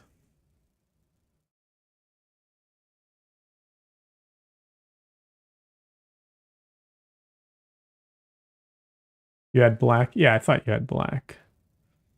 The thing is, so here's the thing, okay? Something to mention. Like, if you have a very, very saturated palette, which I do normally, you can gray it down. You can make it the most gray palette in the world.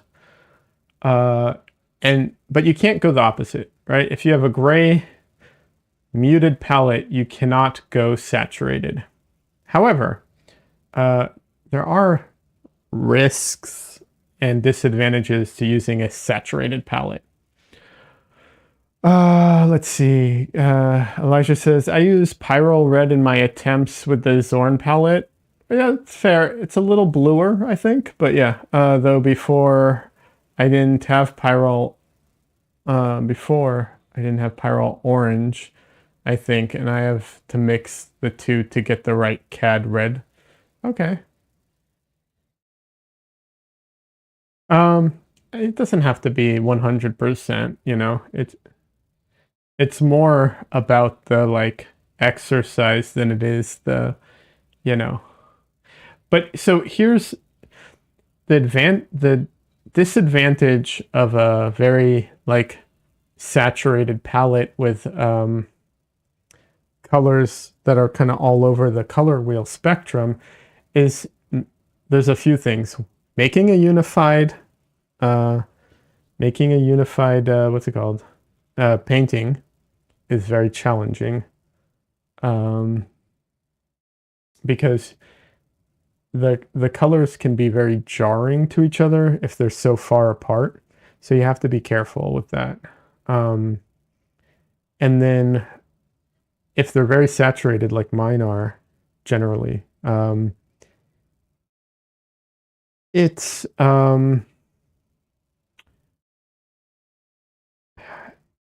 like if you want to do a restrained painting, you want it to be, you don't want it to have crazy colors, you have to work really hard at it and you have to be very disciplined at it. And it's really easy to, you know, like not stick to it, especially since when you're viewing the colors, you know, the way we see color is relative. So when we're looking at our palette and we have these bright colors, you're like, oh, okay, if I mix it down, I grade it out, it looks all gray. Yeah, it does. Next to most things look pretty gray next to uh you know, next to quinacridone rose or phthalo blue. But when those paints in their own aren't on the canvas, suddenly your painting looks very, very you know, colorful and saturated. And so it's very difficult. You have to keep a lot of restraint. Um, and it's not easy. And even when you think you have it down, at least in my experience, like I've thought, okay, I got this down, I'm all good. A little slip of the attention of your attention, and it just, you know, uh, it comes right back because you have to be very aware. And then the other very big disadvantage is I waste so much time mixing. I've said that before, but it's so true. I waste so much time mixing. If I had more like convenience colors, I wouldn't need to mix as many colors. And yeah, I would be able to save a ton of time. The issue with that is, I will say, I took a class with Jennifer Balkin, and she's the one who introduced me to Transparent Earth Red for the first time. And in her class, she used it as the color to lay in. She used it just to sketch everything in and to block in all the darks. And then after that, you put it aside. And uh, you know, I found that curious, and I asked her about it. And the reason is she says because if you leave it on your palette, without her palette's a much more chromatic palette, by the way. So, but she's like, if you leave it on the palette, your whole painting just becomes brown. Like everything just turns brown because you just end up using it because it's convenient and it's close to what the color really is. And so everything just becomes brown. And it's not good, you know. So uh you know, I thought that was funny.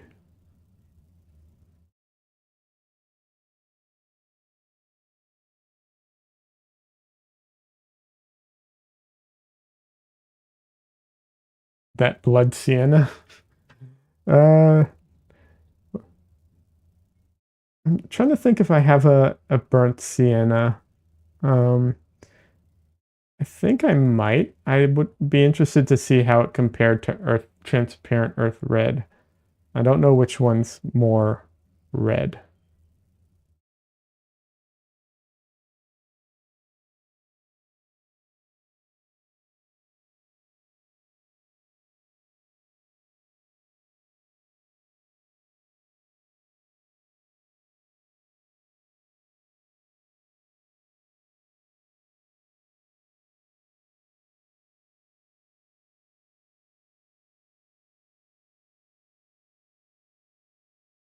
All right, I'm avoiding this stuff. I need to get back to it. Why am I avoiding? All right.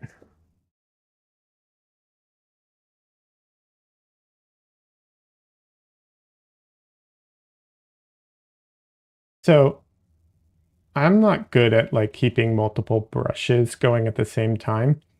So one of the tricks I do if I need to clean out my brush a little bit, um, obviously I can use oil to help clean out my brush, but often I'll just mix a bunch of white um, because it'll take out, like I just mixed up a bunch of white with nothing. So it just mixed the paint that I had, you know, there out kind of thing. Just because I wanted to clean out my brush for the umber because uh, uh, I want it, I don't want to have that, tinting it. Don't want that yellow or red tinting my umber. So yeah.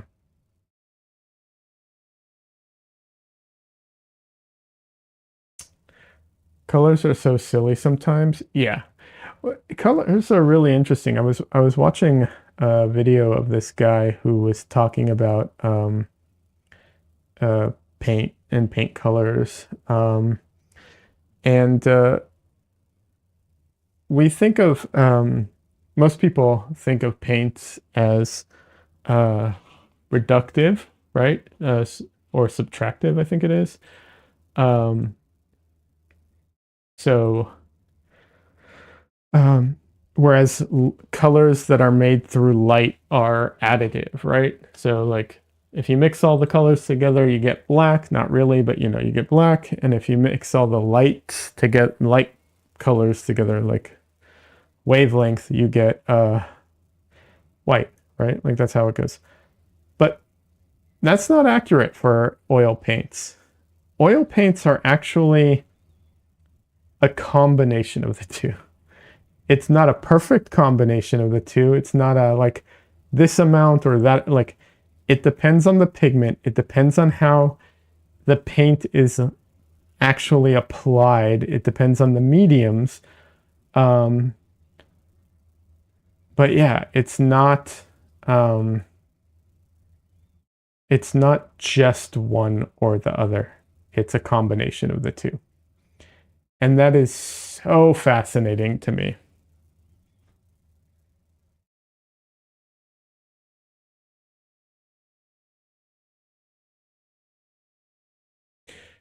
Opaque and transparency be doing things. Yeah. But it's not even transparency. Like, you don't even have to paint transparently because if you paint thick and with oil, with enough oil, the oil is clear or a little yellow, but oil is transparent, right? And so the pigments, the pigment is suspended in the binder. So the pigment is suspended in the oil, but it doesn't take up all of the space, right? So, because it's dust, right? And there's holes in it. Um, so light bounces through and comes back out. And that's why you get like a combination of the two.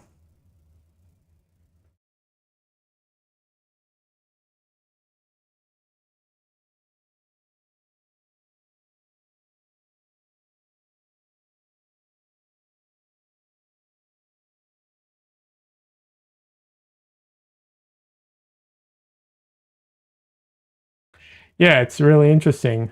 Um, like I said, it's not a perfect mixture, right? Like obviously. And then to add to all of that, you also have what's it called? You have optical mixing happening as well, right? You know how on your TV or your cell phone, the way that you get the colors right is because you have all the colors close together and your eye just sees the combination of them, right? Unless you put a magnifying glass or like a drop of water on it, and then you'll see the pixels, the different colors, right? Well, obviously paint is generally, first of all, it doesn't emit light, and second, it's obviously generally larger, but it does the same thing. And when you put two colors side by side, uh, they do the same thing. Now, when you mix colors, we can't see it with our eye, but the pigments are doing the same thing, right? Like that's how that works. When I mix my two colors together, the reason they look like the mixture is because they're optically blending. They're not actually like, you know, becoming one pigment, right? You could theoretically separate each little, we'll call them grains for lack of a better term, but you could theoretically just pull it apart, right? Um, so you're essentially getting optical mixing in there as well. Even if you're not trying to do optical mixing, but then a lot of painters do try to do optical mixing. Radium was a luminous pigment, though. It um, was also cancer causing, wasn't it? Unless I'm mistaken. I could be mistaken. Um,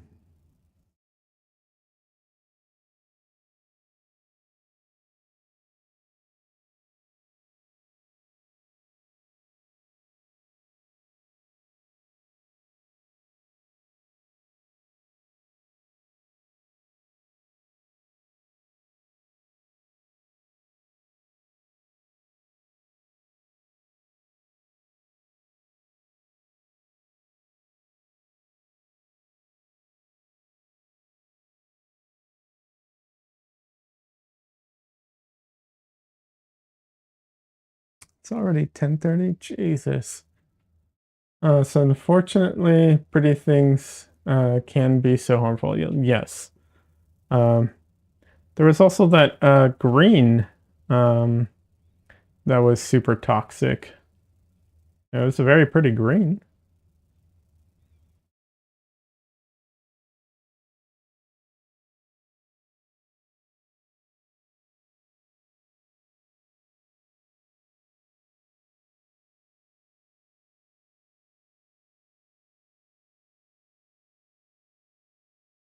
Can't remember the name of it though. I'm bad with names.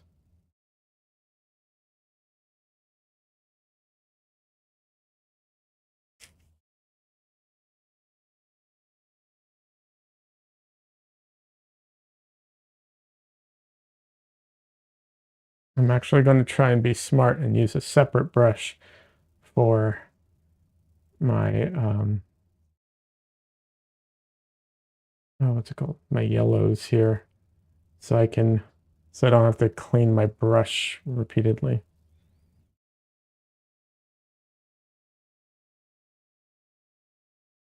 Uh Shields green? I think so. That sounds familiar. I think that's what it was. Arsenic looked pretty cool. Yeah. Yep, that's the one. It's a cool color. I like it.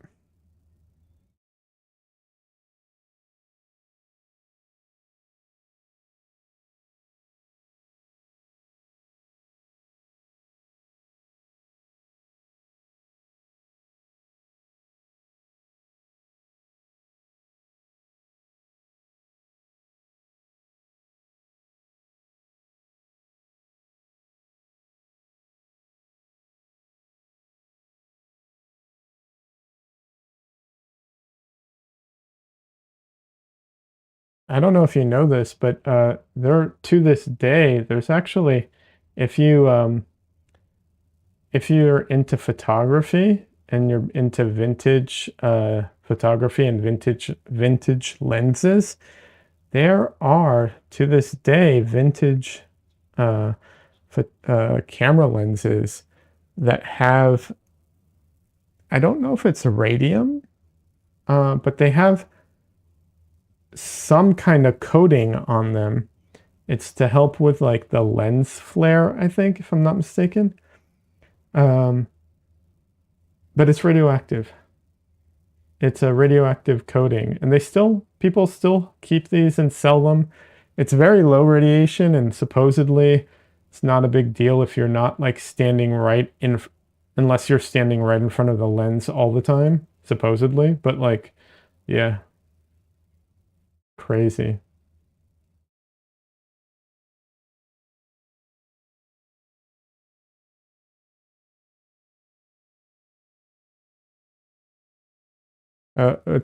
It contains thorium. That's what it is. Okay, cool. Yeah, and it's cool to know about, but like, why?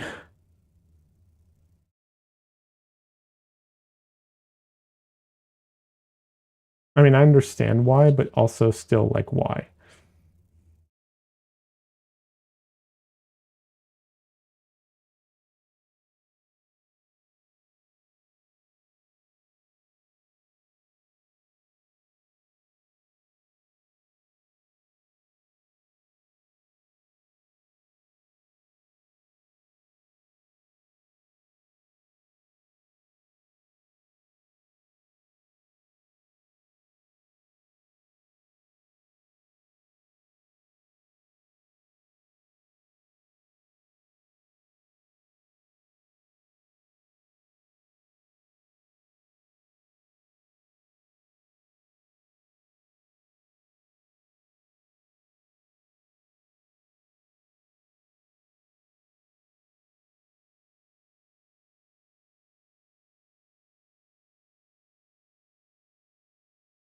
The old heads didn't know any better. Well, yeah, obviously they didn't know any better back in, but like my point is like they're still around, right? People collect these things.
Uh,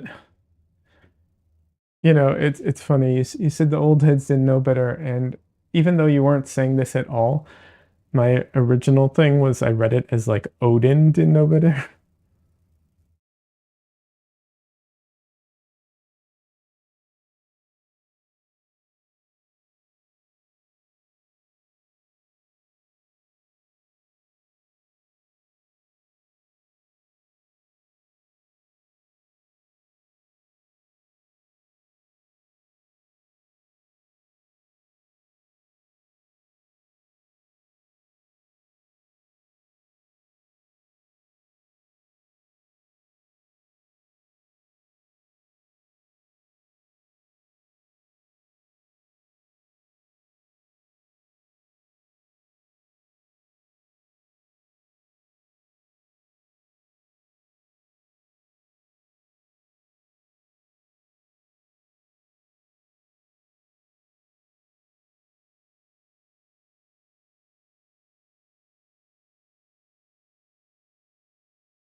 God of Thunder cooked up some cracked elements.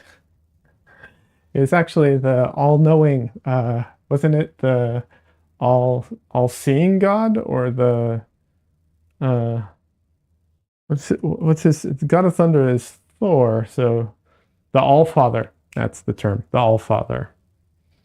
That's his title.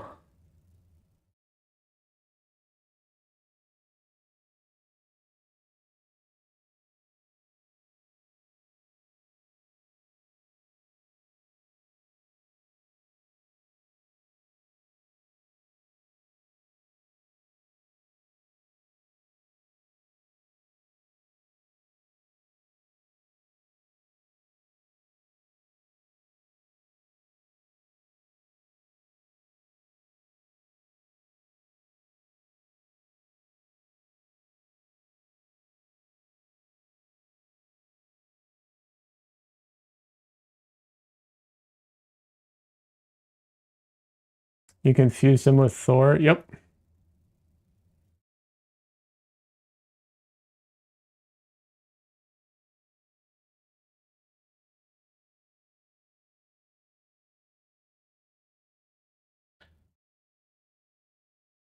Not like their names are all that, what's it called? Friendly. Like it took me forever to what's it called?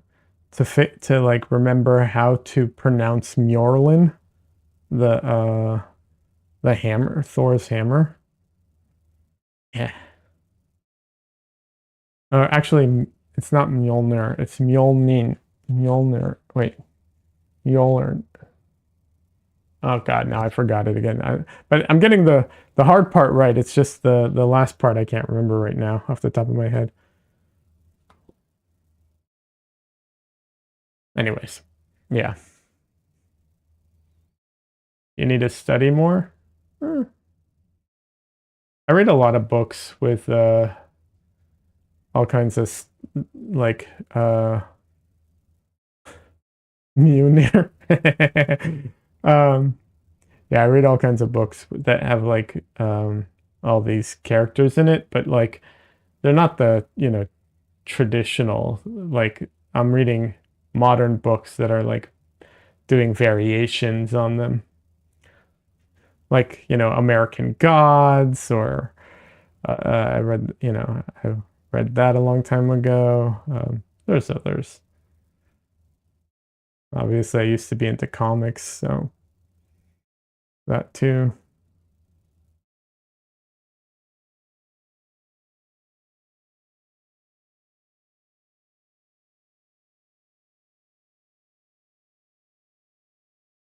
Okay, I think this side kind of looks like water. I don't know that you can see it that well in the what's it called? On the screen, but let's see. Try and get a little close. Oh wow, that's blown out.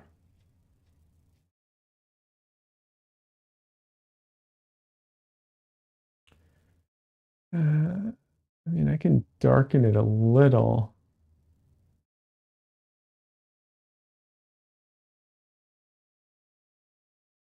That's darker than it actually is, but you know, you can see it better. That's a little too dark though.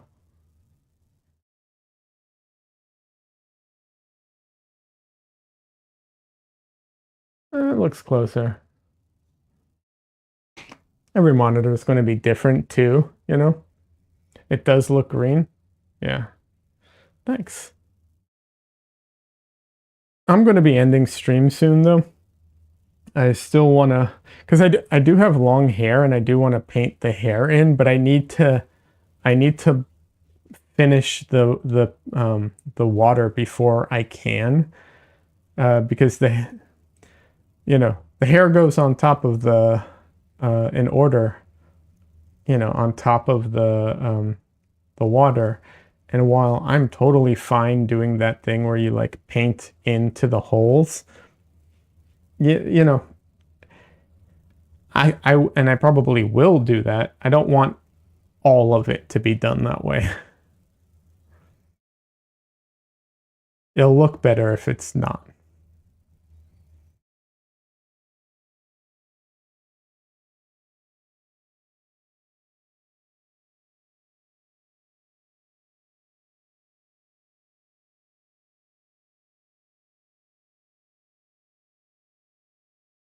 So yeah, I'll be ending stream relatively soon. Like I said, I'm going to be streaming Thursday instead of Wednesday, but otherwise, I generally stream Monday, Wednesday night, Monday night, Wednesday night, and Sunday day. I'm going to keep that schedule with the exception of Thursday. Yeah, so if you all are around, you know, love to have you in chat. I appreciate everyone that hangs out in chat. Prioritize what details you think will look good. I feel that, yeah. Well, it's the, you know, the surface of the water needs to be convincing, especially since I can't paint it the color of water. It needs to be extra convincing, right? Because like it needs to read as water even if it has no color.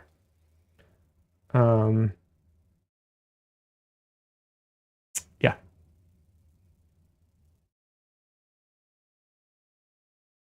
And it needs to read as water even if it has no color without me painting every single wave and you know, doing all of that because I don't want to. Call me lazy. That's fine. I don't care. I don't like doing that stuff. I rather indicate it and move on to the next painting.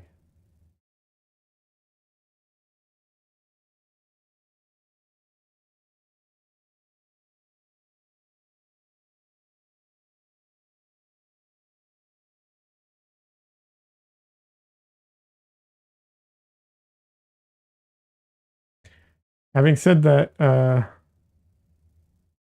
you're not a camera. It's okay. Yeah, no, I'm not a camera. True. I also like, I do want, how can I put this without being an asshole? So, okay, I love Bob Ross for many different reasons. I don't love his painting technique. That's my preference. I don't like the way that he like kind of does this like it's like, "Oh, you want to paint a tree? Grab this brush, do this technique, and you'll paint this type of tree." Um and when you evaluate it more closely, it doesn't really look like the tree. It's like, you know, but at a distance it can be a good representation of a tree. I don't really like that. And yet right now I'm kind of doing the same thing. The difference, I think one of the main differences is that I am I'm not trying to do that thing where I like, oh, okay, you know what brush I need for this? I need this kind of brush. And if I do it this way, I will get like that, you know, I'll get waves if I do this. So the idea is to indicate waves without like doing a technique that like, you know, just like a, you know, a stamp or like, oh, get this brush and then you just get waves, you know, kind of thing. But I still want to indicate it versus like painting it, all the details. You're not the only one. Bob Ross had the quick and nasty rendering. Yeah. Not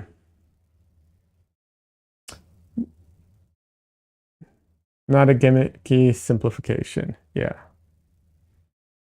Well, I mean, like I said, there's a lot about the guy I like, and I like the fact that he gets people overall into painting. I like that he like has this attitude where like everybody can paint, and I love that about the guy.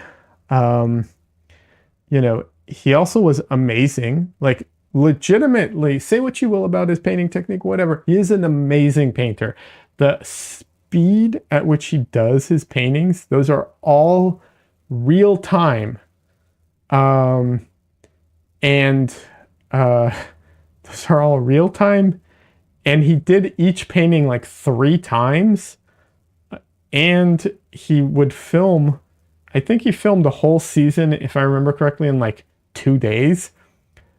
The guy was crazy. I'm not, I'm, I don't know how he did it. Yeah, no, it's insane. So, mad respect for him in that way. It's just not, you know, I just don't like certain aspects of it. Real speed painting, seriously.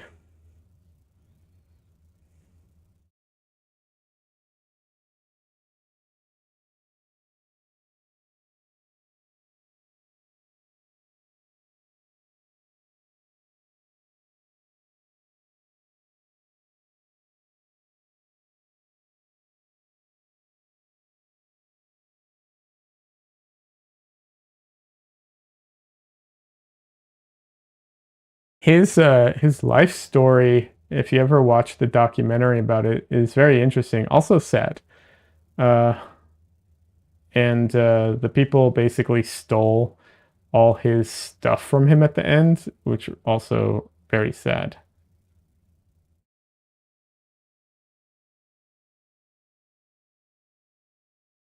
So his kids and his estate don't get any of the like benefits practically from his life currently, from his royalties and so on, which really sucks.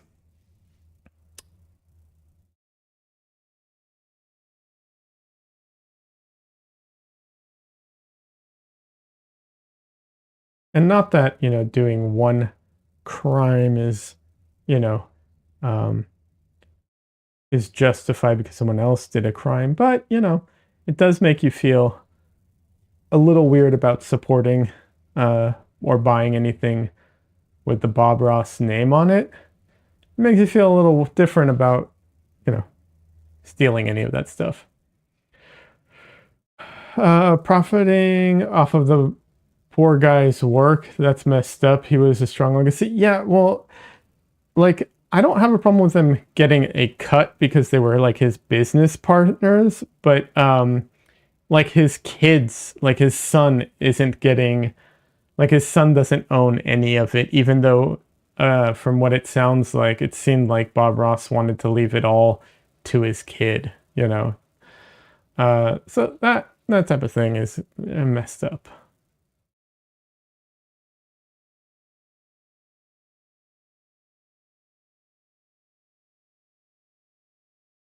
Yeah, like I feel like his son should have gotten like the majority um stakeholder or whatever control of it, and then like his business partners, which yeah, they were his business partners, they should get a cut. They should get something. Not but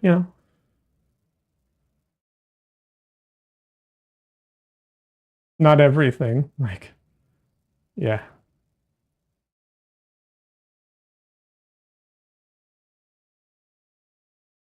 And maybe it's changed. I mean, there was a documentary about it, like maybe there's some pressure happened, I don't know. All right. I need a break. Even if I'm going to paint a little more tonight, I am at the end. I can't keep going. But it's going along well. I'm really happy with how it's going. I think one more painting session and I'll be done. I'm I'm pretty sure the glasses, I think especially here around here drifted a little out of place. Yeah, it's not the biggest deal. You know, I'm used to it. That happens throughout my painting process. But yeah, I will be going back in and I'll go and fix it and so on. Not a big deal. It's looking pretty. Uh, one second, pretty baller. Oh, thank you so much. Appreciate it. yeah, no, I think it's coming along. So yeah, I will be here on Thursday, working on this, finishing it. Before I go, two things. In case anyone didn't see the painting that I was working on last time, not last session, but the last painting I was working on, here it is finished. I think it came out really nice. So there's that. And then Dresden is going to say goodbye to everybody real quick.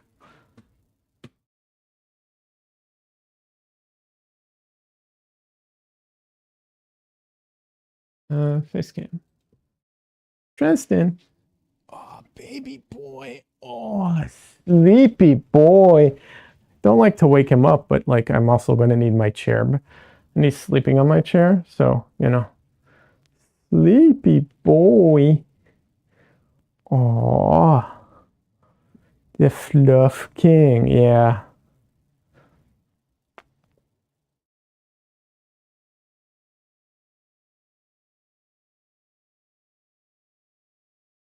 He has no idea what's happening right now. He's so out of it. Which is okay because he also does this type of stuff to me in the morning. So it's payback. Isn't that right, little boy?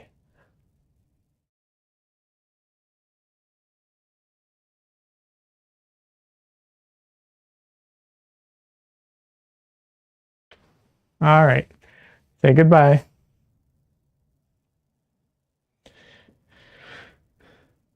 Beans. All right. Good night, everybody. Thanks for hanging out with me.